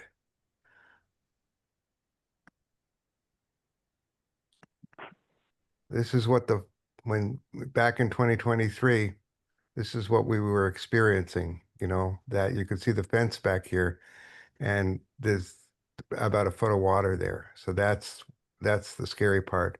I don't know, this is a sort of a side comment, but I'm old enough to have experienced duck and cover. I don't know if any of you went through that, but when I was in grade school, they one night talked about the threat of nuclear war and played the sirens. And I was, I don't know, in grade 3 or something, or grade 2. It was 10 years or more before I stopped having nightmares from that. Every time I would hear a siren in the street or something like that, I would be afraid that it was one of those kinds of things. I was young then. But today, ever since I had those 6 floods, every time there's a big downpour, where there's talking about several inches of rain, I get that same feeling in my stomach that I'm scared and I can't sleep, worried that the yard's going to flood again. So I'm trying to get rid of that. I'm trying to be so I can sleep at night, and I'm trying to be so I can have the yard safe and the house safe, and as minimize to the extent that we can the risk of that kind of thing happening. Here's a view. This is our house here from the back of the yard. This is the area here. I can't pinpoint it exactly, but where the pumps would go, and it would go out here. And this is Hammond Street behind, where you see behind this tree here. So the pipe goes right straight out. And it's as simple as that. In terms of sort of understanding, and that is right there. And let me see if I can show you. Yeah, I showed you the wetland area that's in the picture, actually. And one more.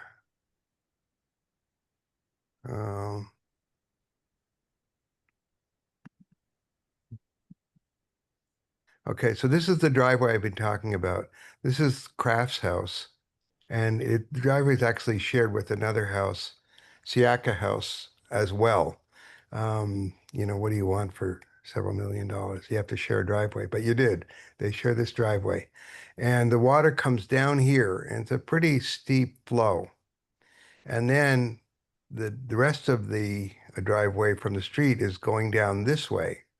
So then the water kind of meets here in pools and has nowhere to go. So it goes into the yard.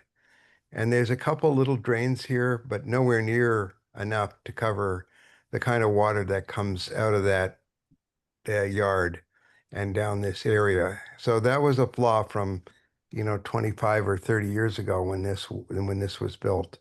And that's what we're sort of experiencing. It's not the only source of the water. We're at a low area for all the surrounding areas. We're just the way it is. And so water will come from Sewell, water will come from back there, water will come from my other neighbor, and so on. And it all collects in some way or another, and it comes into the yard. So that's what we're trying to deal with. Okay. Thank you. Pictures are very helpful. Are there any members of the public that would like to make a comment or ask a question? Once again, I don't hearing No, no no, one. you have someone, Jane Got one. Flanagan. Alex, can you do it? Yeah, Jane, we see your hand up if you'd like to unmute. Can you just make sure to state your address as well? Sure. My name is Jane Flanagan, and I live at 854 Hammond Street. I'm really a neighbor of you, just a little further down the street. I've seen what this has done to his yard, and I really completely support something needs to be done. It's criminal. He's beautiful. He gardens beautifully, and has really, I've witnessed his yard being destroyed.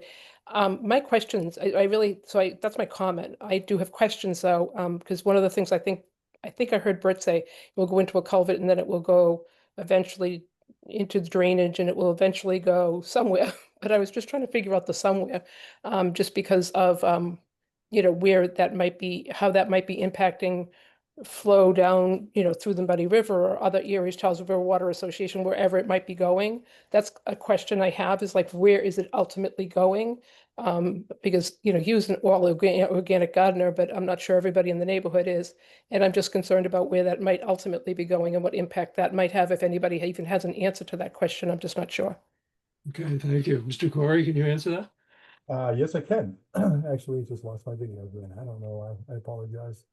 I don't know why it does that. Brookline has a drainage map on their website, fairly extensive drainage map that shows all the watersheds throughout the town of Brookline and where they lead to.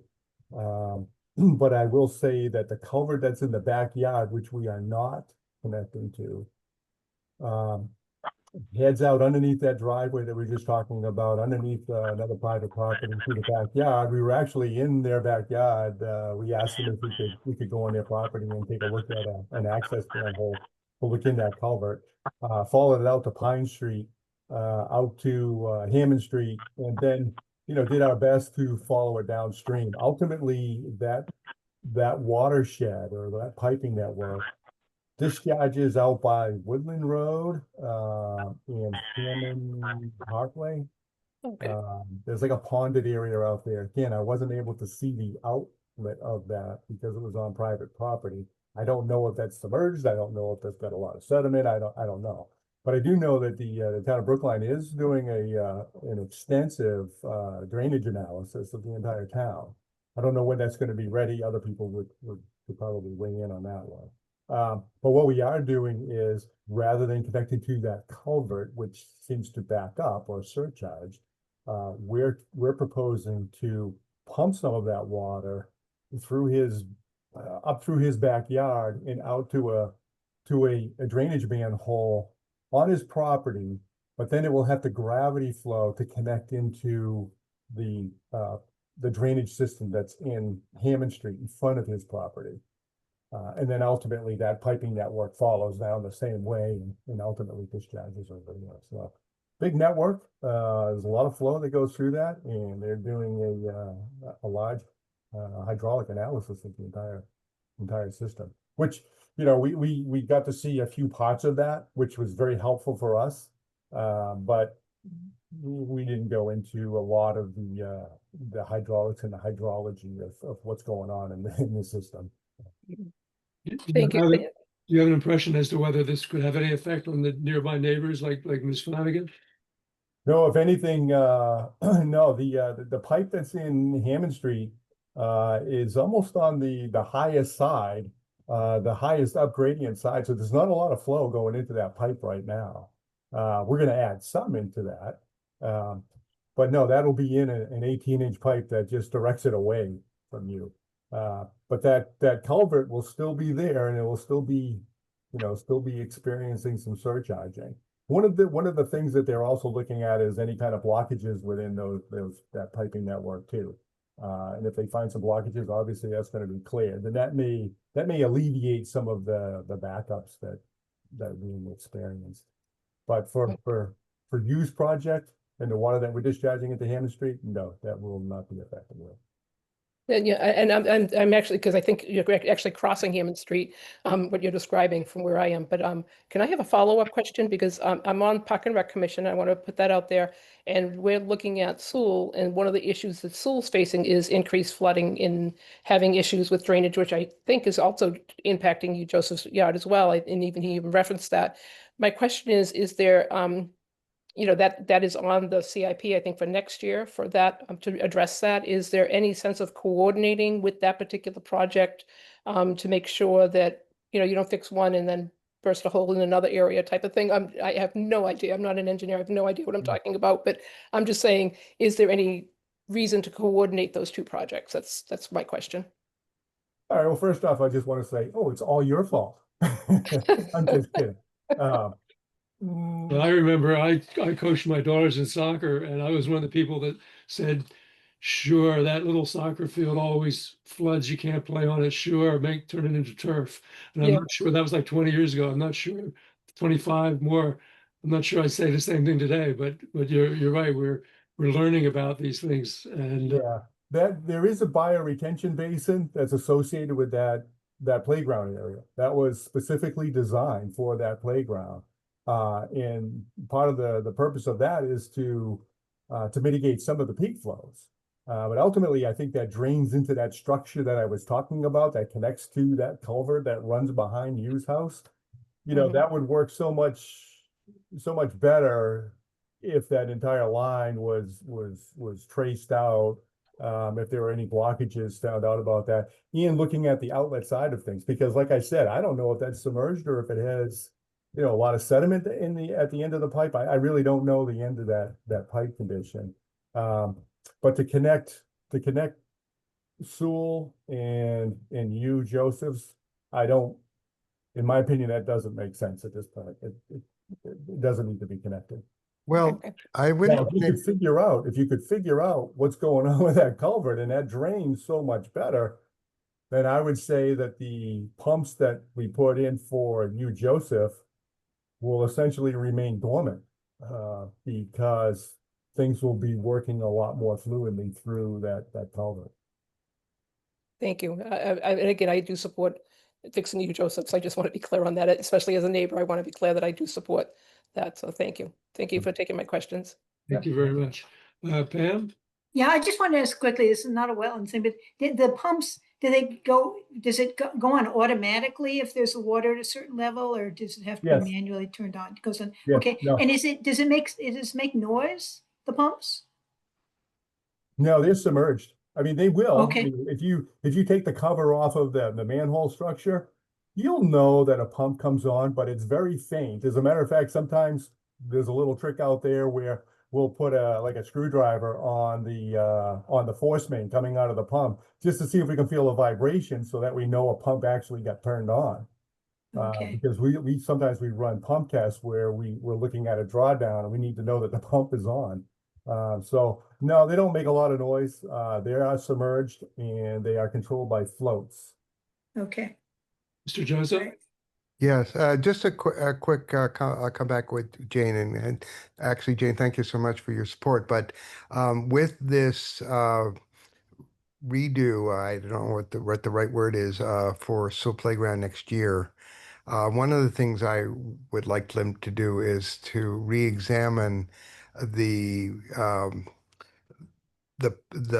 drainage system that they have under the field, because that went in 20 years ago or something, way before all this new flooding has come, and to see if it needs updating and expanding or not.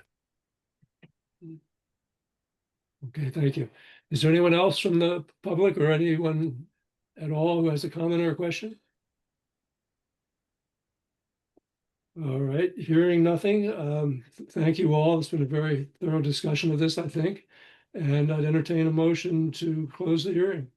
I move we close the hearing. I second. Thank As you is my very job. much. We'll vote.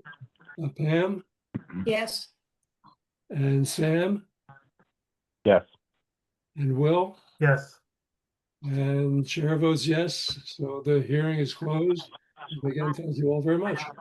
All right. Thank you. very much. Thank you. Nice talking Thank to you you. all. Thank you. Werner, I believe there's some folks here present for the Lost Pond item in the agenda, which I know is not next, but I thought if you're amenable to bumping that forward to let those folks present, I think. Absolutely. Yes, Miriam, are you there somewhere? Yeah, I see you there. Do you or someone else want to tell us what's the latest at the Lost Pond area? Hi, I guess I know all of you. I'm here and Martha Jurchak is here also. We're representing the Friends of Lost Pond. The Friends of Lost Pond is an old organization. It's been around for a long time. Not always that active, but now we've been stirred into activity by the growth of the Phragmites at the pond, which in the last few years has been just unbelievable. There was always a Phragmites stand on the southern edge of the pond, which is the side opposite the viewing platform. I don't know how familiar people are with the pond. The pond is in the Lost Pond Sanctuary, and in the, I don't know what the DCR calls their portion, it's divided, the land is partly DCR and partly Brookline, which complicates the issue, unfortunately. What we are asking for is help in stemming this invasion of Phragmites. Originally, as I said, there was a stand on the southern edge. That stand is threatening to now surround the entire pond. I have photographs, which I sent to Alex, and I think he's going to share them. This is taken from the viewing platform. This is the left side. You can see that the Phragmites here on the south side have now worked their way all the way around to this side. In the back is the solid waste facility of the town. And I at least wonder whether this sudden increase in the Phragmites has occurred somehow as a result of drainage changes from the capping of the back landfill. So that's where we are. It's a complicated problem because the DCR is involved and it's hard to get a hold of them and it's hard to get them involved. This is a panorama of the whole pond. You can see this enormous stand of Phragmites. They've not started going this way yet, although here, right next to the viewing platform, where they've never been, there's starting to be Phragmites stands as well. Martha? Yeah, thank you. Can you hear me? Yeah. Yeah, great. Okay.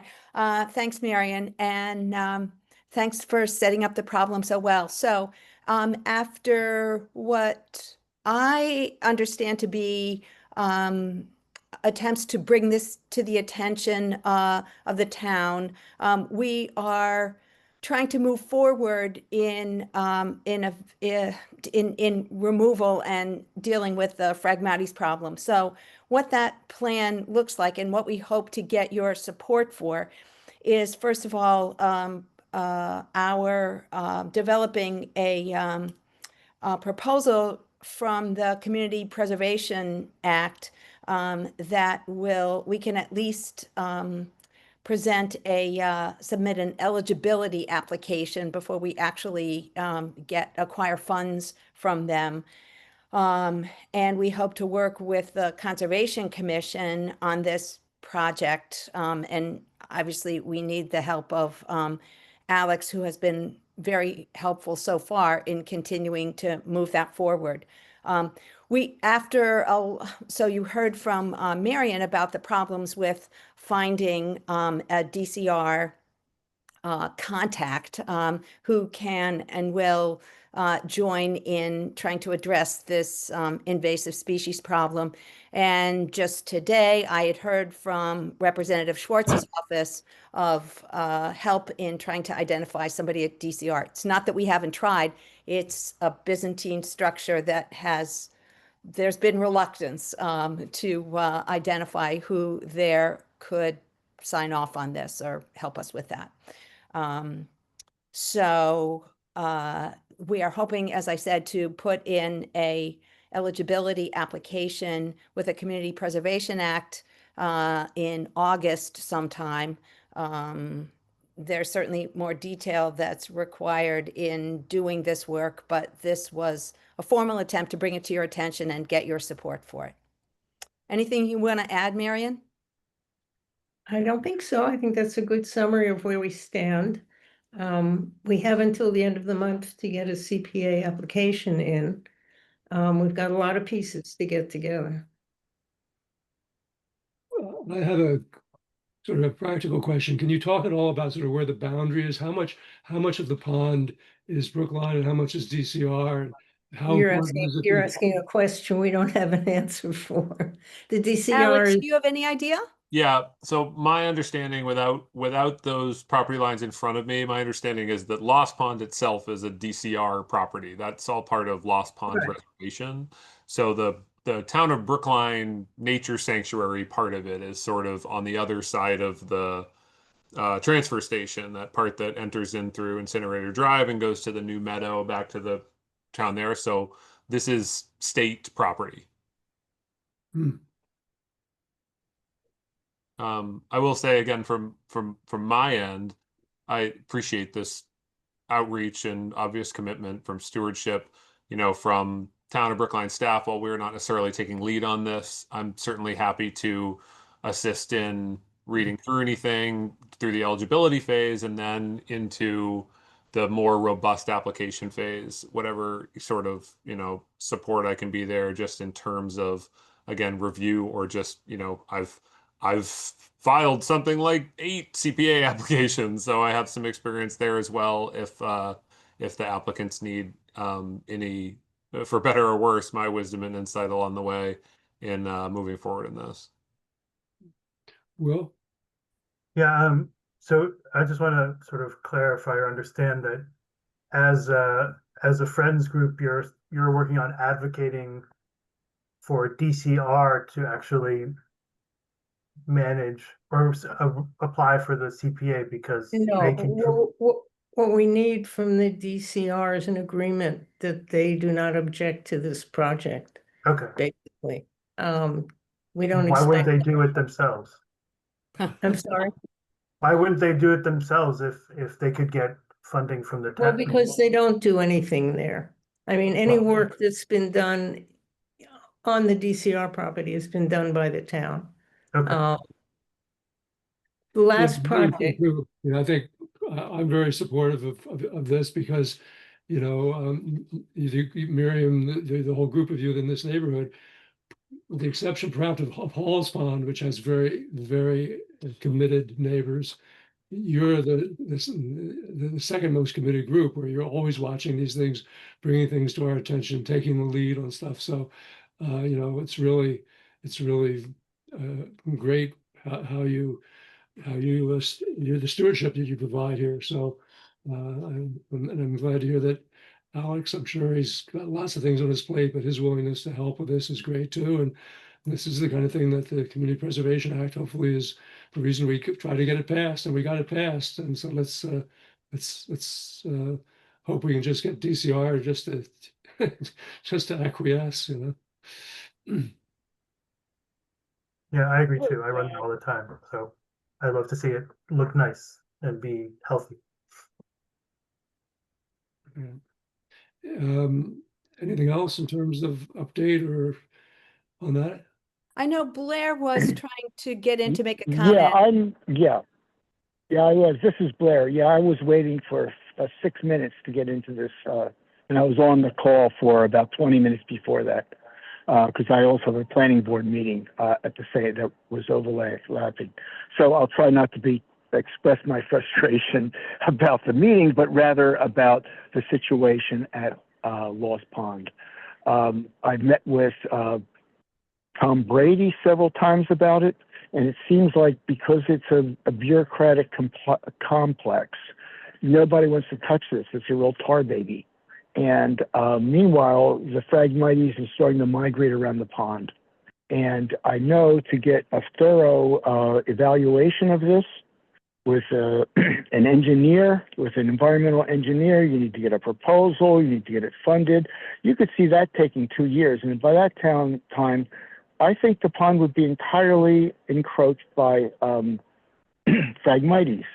So my plea to the Conservation Commission and to our Conservation Commissioner and our, is that we figure out some way to make an application to the Conservation Commission, signed off by the DCR, to get some kind of early action just to trim the stuff that's migrating around the pond, because it's moving. It's like there's twice as much there than there was last year. And it's now all along the outside of that pond, spotted here and there. And this stuff is aggressive, as I'm sure you all know. So I don't have a solution yet, but I do have a plea to the Conservation Commission to support getting something done there and trying to, do what we can to minimize the amount of bureaucratic complications. That's my comment. Good, thank you. I have one other quick question. Do you have buy-in or support from the Newton side where the water that's coming from that pond flows down? Because they would be affected too. How would they be affected by the trimming the Well, there'd be less. Phragmites? No, I'm saying like the degradation of Lost Pond would affect their property too. There'd be less water coming in. I don't know if that's true or not, but maybe. I'm just curious if if you're looking. Yeah, no, support, the quick answer to your question is we haven't reached out to Newton. It's entirely in Brookline, on Brookline, in the Brookline part of the Lost Pond Sanctuary. But yeah, that's a good idea. If you want to pressure DCR, there's another town that could be helpful, right? Right. Just thinking sort of. Sure, that's a good idea. Great idea. And I think, again, from my end, and Blair, thanks for joining, and apologies if that was my mistake in not catching that you were trying to enter the meeting. But I think, I'm certainly happy to look into this. I think that, you know, one of the things we do have to be mindful of is there are wetland permitting constraints around this work, including invasive work. So I've been trying for a few weeks to get in touch with someone from DCR about this to try to at least start the conversation from both a CPA level and from what are our next steps and what can we do now. So again, I know the turnaround hasn't been great on that. Some of that is a little bit of voicemail tag, and some of it is trying to get someone to take my call. So we're, looking at this from the town angle too, and seeing what we, how we can be of assistance to this project as well. Well, you may have already heard this in earlier comments in this meeting, but someone in the group reached out to Senator Cream's office, and I think the state rep. And basically the idea was that, or the response I believe was, they need someone from the town to be involved with this. And I think that would be the way that they would reach out to DCR to get them to motivate, as they want to have a contact in town who is they're representing and making that call. So maybe I'll be back next week. Alex, maybe you and I can talk on the phone or by email and see if we can't come up with a plan. Sure. Okay, great.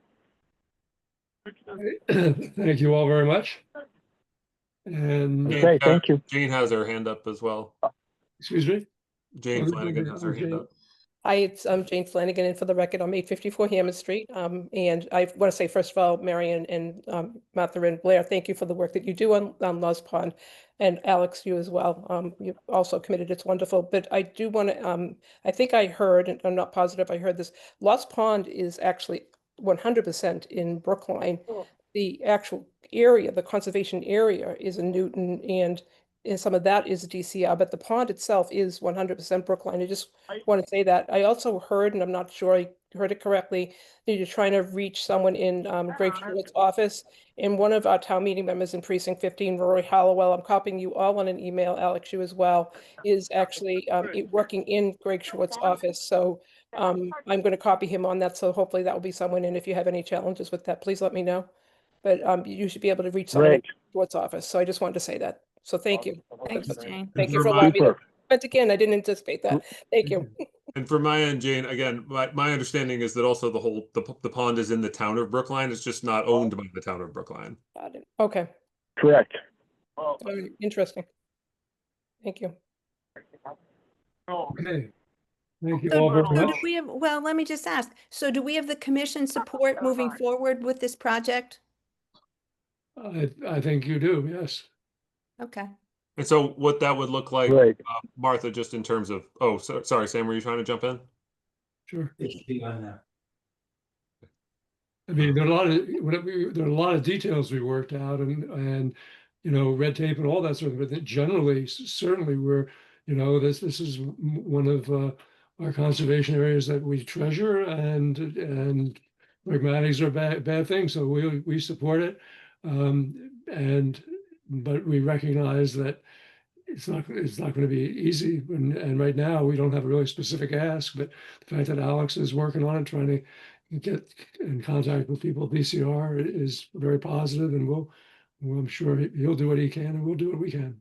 And in terms of protocol, Martha, what this looks like is that if the eligibility is accepted through the CPA committee and it moves on to a full application, typically the applicants for these come to the appropriate boards and commissions as a sort of formal agenda item and ask for a vote for a letter of support, in which case at that point the commission, if they were so inclined, would issue a written letter that gets included in the CPA application. So, and again, I'm happy to walk you through what the timeline, deadlines, and process look like there for later in the summer. Okay, great. Thank you. Yeah. I mean, Lost Pond's one of our sanctuaries, so the Conservation Commission should be supportive of keeping it and preserving it in a natural condition without invasive species to the extent possible. Thank you. Okay, next on the agenda is changes in the conservation restriction on Goddard Avenue. that whole area of Goddard and Rockwood and Avon Street that's adjacent to Lars Anderson Park and the Park School. We heard about it in detail, I guess, at our last meeting, and we were going to make sure everything was lined up with town council. And Alex, maybe you can bring us up to date and see if we have something to vote on. Yeah, so the quick 10-second update from this is that the documents that were requested by the applicant in the last meeting were submitted by the applicant to town council, and town council has agreed that this development project meets all of the requirements of the conservation restriction. So it's consistent with the terms that are written in there. So if there is any concern on behalf of the commission that it doesn't meet the terms that were put together when this was issued back in, I think, 1980, town council has confirmed that those are all set. Great. I'd say when we talked about it, we felt that in general that this sort of improves the accessibility and walkability in that whole area, and that we were just concerned about the technical things. Do we need to vote on this in any way, or is it just going on its own at this point? So I think, again, historically, when there has been a change of use within a conservation restriction, even if it's consistent, the commission votes to approve the change as consistent with the conditions of the conservation restriction. So that would be, I think, what we'd be looking for in this case is a vote. Yes, I'm willing to move that we approve this this change to the restriction, approve this new work under the terms of the existing restriction. I second. Is there any more discussion? And again, that would include members of the public. Is anyone from the public here that want to make a comment? That would be the time. Okay, hearing none of the motion in a second, I'll take a vote. Pam? Yes. Sam? Yes. Will? Yes. And the chair votes yes. So that will move forward. Thank you. Super. I'll reach out to the applicant and let them know the results, and that they can move forward, at least from a conservation commission point of view. Good, thank you. So the last two things on our agenda are staff update and minutes from a couple of meetings. I'm inclined to let the minutes go to a future meeting unless you would really like to get them done quickly now, Alex. I'm fine with that if you'd like. It's just since there's 3 sets, we're a little backed up, and if they do get approved, we can start working on posting them. So again, if we can. It sounds like you just assumed do it. So I think it's pretty simple anyway. So let's do them quickly in order, one at a time. The first are they've all been posted and circulated to the commissioners. So I think we've all had a chance to look at them, but if we can talk about them if we need to. But first we'll consider the minutes for the June 9th, 2026 meeting. Does anybody have any comments or suggested changes on that? They look good to me. No. It's like they look good to everybody else. So do I have a motion to adopt them? I will move minutes to from approve. Sam, go ahead. Or I'll second. The motion is second. Pam? Yes. Sam? Yes. Will? Yes. And chair votes yes. So we've adopted the minutes. I'm going to combine the next two because we have draft minutes from the site visit for the 29th, which are very short, as they should be, and also draft meeting minutes for the much more substantive meeting, including a hearing on Sears Road on June 30th. Considering those two together, did anybody have any comments or suggested changes or additions? All right, well, they look good to me as well. So do I have a motion? I move to approve. Is there a second? Second. So then all in favor of adopting both the site visit minutes and the June 30 minutes? Pam? Yes. Sam, Yes. Will, Yes. and chair votes yes. So we've adopted all those minutes. Thanks, Thank- team. Staff update. All right, I will keep it mercifully short. I just wanted a chance to give, we didn't have a staff update at the last meeting, so I just want to do a quick blip on some of our current projects we have ongoing. At 1281 West Roxbury Parkway, which is the municipal golf course. So this project is sort of the last bit in the current scope that they're working on is that is the area of the new wetland establishment over by, I think, by hole 3. So this is when we saw this on the, the site visit there, we looked at some of the new channels and this area was just starting to get dug out and seeded. This is kind of the last thing to be done in this scope. And then the project is likely to be stabilized and on hold for a few months.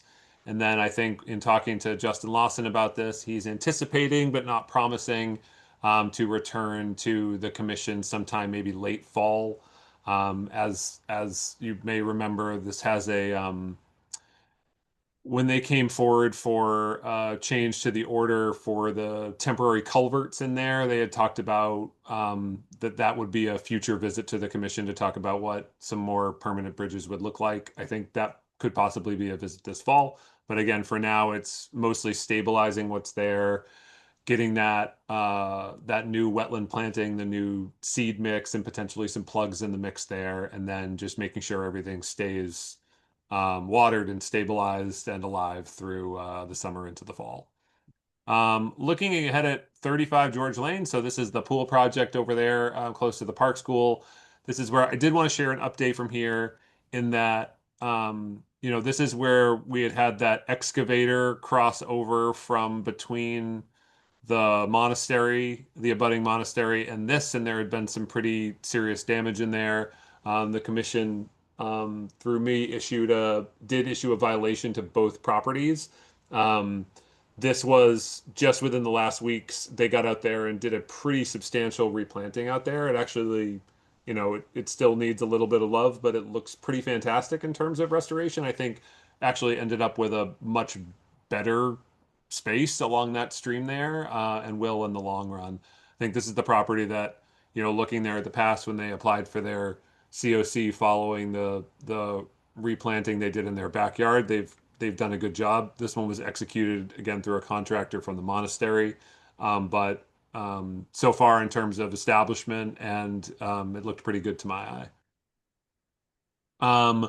Looking at 80 to 82 Louise Road, this is the property that has it has a partial certificate of compliance. This is the one where the backyard is in Brookline, but the front yard is in Newton.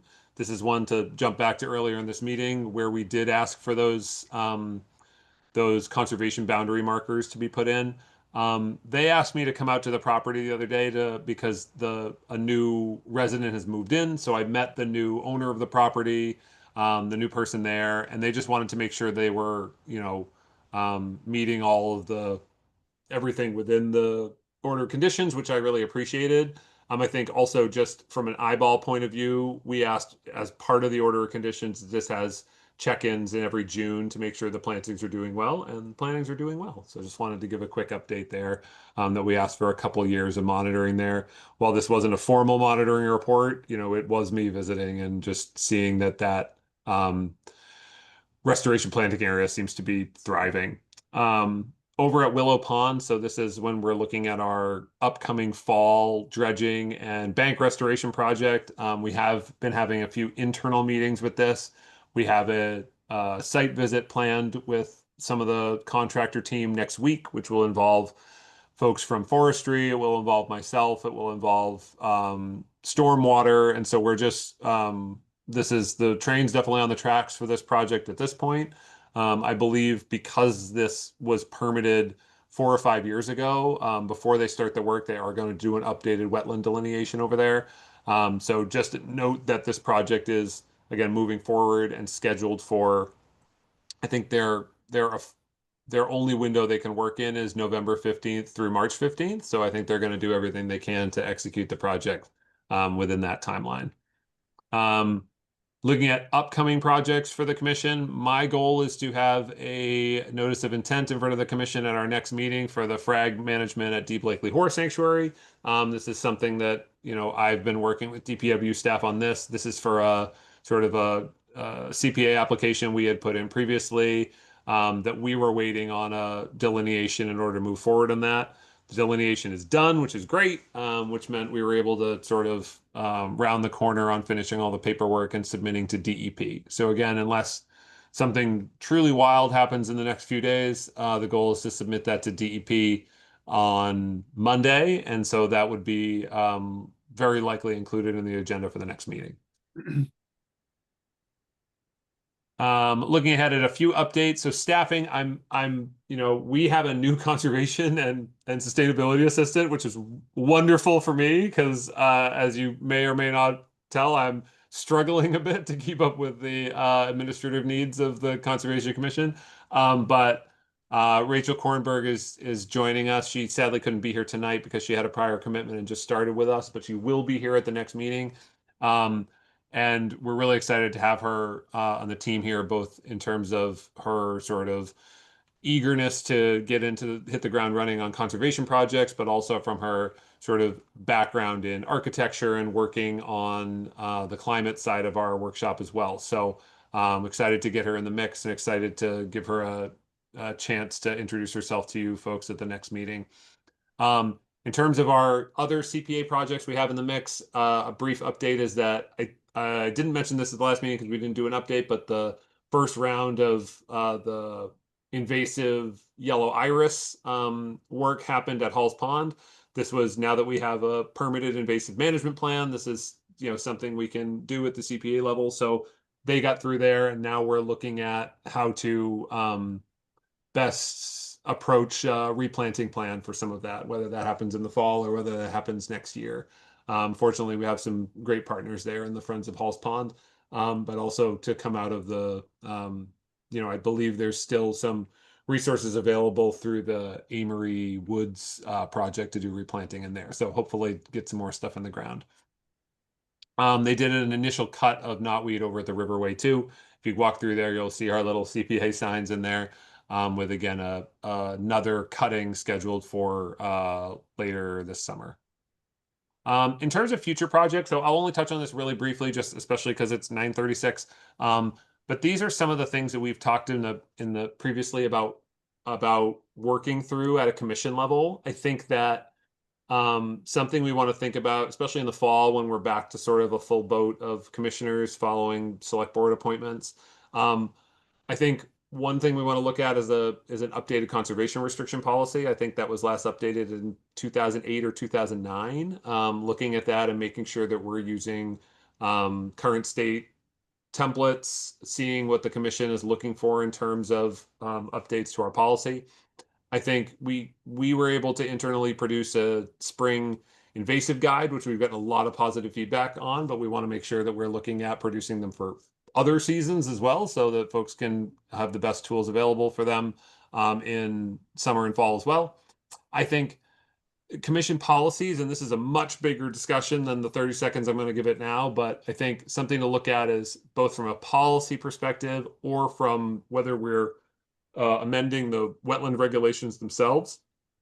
This is something that I've seen a lot of other towns and conservation commissions do, where some of the review that the commission does, especially when it comes to buffer zones, which do not have a lot of built-in standards, either in the Wetland Protection Act or in our own bylaw, looking at, are there policies or are there changes to the wetland regulations that the commission can make that will ultimately make the commission's job easier and will make the applicant's job easier in terms of putting forward things that the commission's expecting. So whether that's established performance standards for buffer zones, and that includes, I've seen some towns literally produce mathematical mitigation tables that say you can do this much in the buffer zone, and if you replace it with this, you have to give us this much mitigation. If you replace it with this, you need to give us 2-to-1 mitigation. And I don't know if that's what Town of Brookline wants to do, but I think looking at some of these and making some standards and talking about what the standards of snags and habitat look like in the buffer zone, what the commission's expectations are in terms of replanting and mitigation. You know, I think earlier we looked at a project that their mitigation plan has evolved a lot over time from its initial submission. So these are just big picture ideas that I would love if folks would think about over the summer, because I think it would help to start talking about this stuff in the fall and talk about some ways to develop either policies or regulation changes that can really just help streamline the things we're doing anyway. And so if you have thoughts on that, please email me about it. If you have initiatives or areas of concern you want the commission to start talking about, whether this was, you know, Marion reached out to me and said, we need to talk about Phragmites at Lost Pond at the meeting. And I loved being able to put that on the agenda. So if you have areas of sanctuaries you see that need love and want commission attention, if you have, you know, we've talked about doing bird walks. We've talked about having the commission go and do a commission tour of all the sanctuaries to talk in depth about what can happen there. I really want to make that stuff happen. So if you've had an idea kicking around in your head, please reach out to me so we can get it on agendas and plan things upcoming.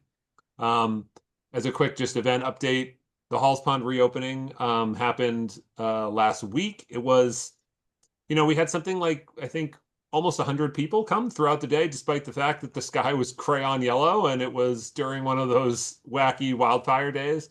It was really great. I wanted to, you know, personally thank Pam for speaking at that event on behalf of the commission. I think we had some great energy and great speakers that day. We had a lot of folks just out to celebrate the space for exactly what it was. It was great to see the friends come out. You can really see their love for that space. Pam, I don't know if you have anything to add. Yeah, no, I think it was really, it was just a really good event, despite weird weather. And Sure. I made several very positive comments, supportive comments of Friends of Halls Pond, who really do it. You know, they do most of the work. Yeah, I thought it was really terrific. And then my regular plug for Stewardship Sundays, again, our ongoing volunteer effort. We're still going in there, doing lots of trail work. And so if either commissioners want to come out or public listening in want to come out and do some trail work in Dane Park, we'd love to have you. Any questions from the commission or public on any of those updates or project updates? Isn't there a grand opening for the golf course too coming, or a grand reopening? I don't know. Oh, okay. I thought Sean's nodding. Do you know, Sean? Yeah, I just also wanted to just mention about the minutes, and we do have the Zoom, you know, a tape of the hearing too. And I sort of wondered whether or not we ought to, I'm not sure if that's available immediately. It's came to my attention because I have another life down in Woods Hole in the town of Falmouth. They put up, you know, make the tape available immediately after hearings. We'll post it tomorrow. We'll post it tomorrow. Yeah, and they don't get around to their minutes for, you know, 2, 3, 4 weeks. I mean, they sort of take their time on the minutes because they spend a lot of time on the minutes. And I'm not sure actually the minutes probably, you know, the whole concept of minutes probably, you know, obviously predates, you know, having a whole tape of the thing. And I think if maybe we ought to be more clear to people that there is a tape available and maybe, you know, put less emphasis, you know, that you do have a full recording of it. So for appeal purposes and stuff like that, you're not solely reliant on what's in the minutes. And there is, again, our default protocol is to post the video the next day. And if you go to the agenda for this meeting, it will be available in the meeting media. Yeah, yeah. And Pam, you make an interesting point. It seems to me maybe in the long term, certainly the law still is that we now have to do minutes, but maybe we might start moving towards the minutes looking more like a written table of contents for the tape. Yeah. So that people can see exactly what time on the tape a certain thing starts and maybe some highlights in there and really, you know, let them work together.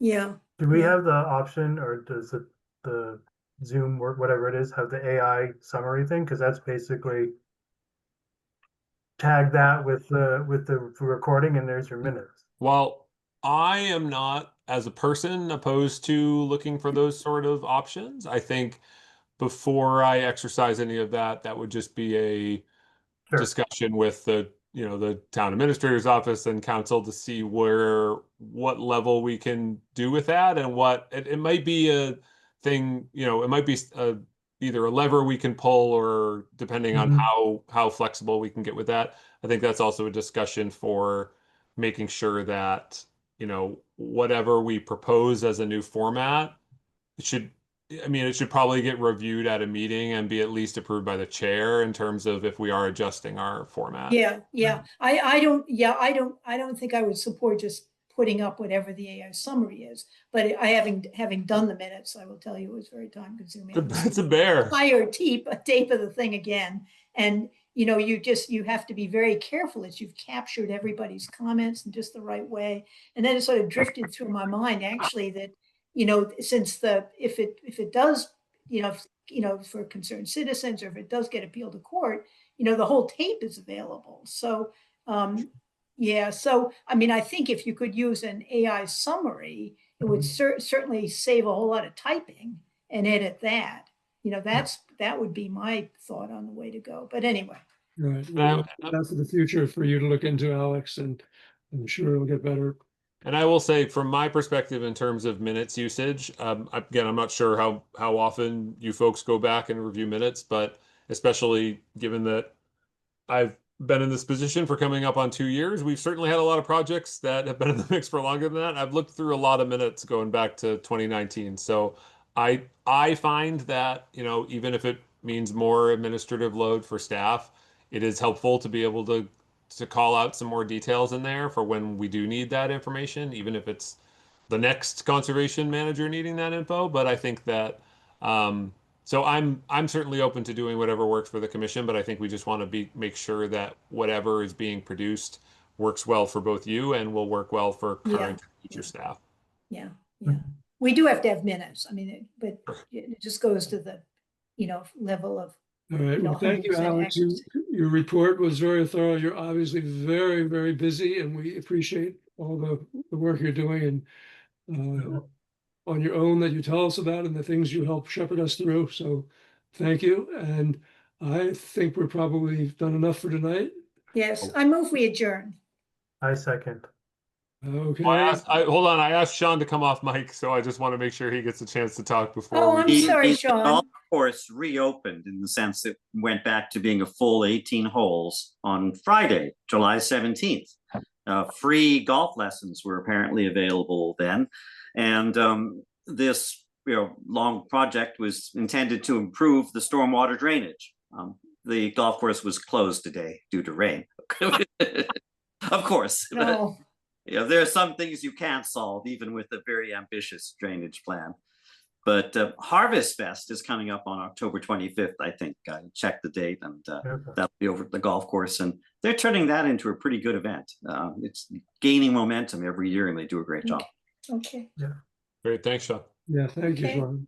Okay. Yes, I'm sorry to cut you off, Sean. Okay, now I'll move we adjourn. I second. Then we'll vote. Pam, Yes. Sam, Yes. Will, Yes. and the chair votes yes. We're adjourned. Thanks, everyone, for Thank your you. Bye. patience and flexibility tonight. Yeah. Thanks. Good night. See you later.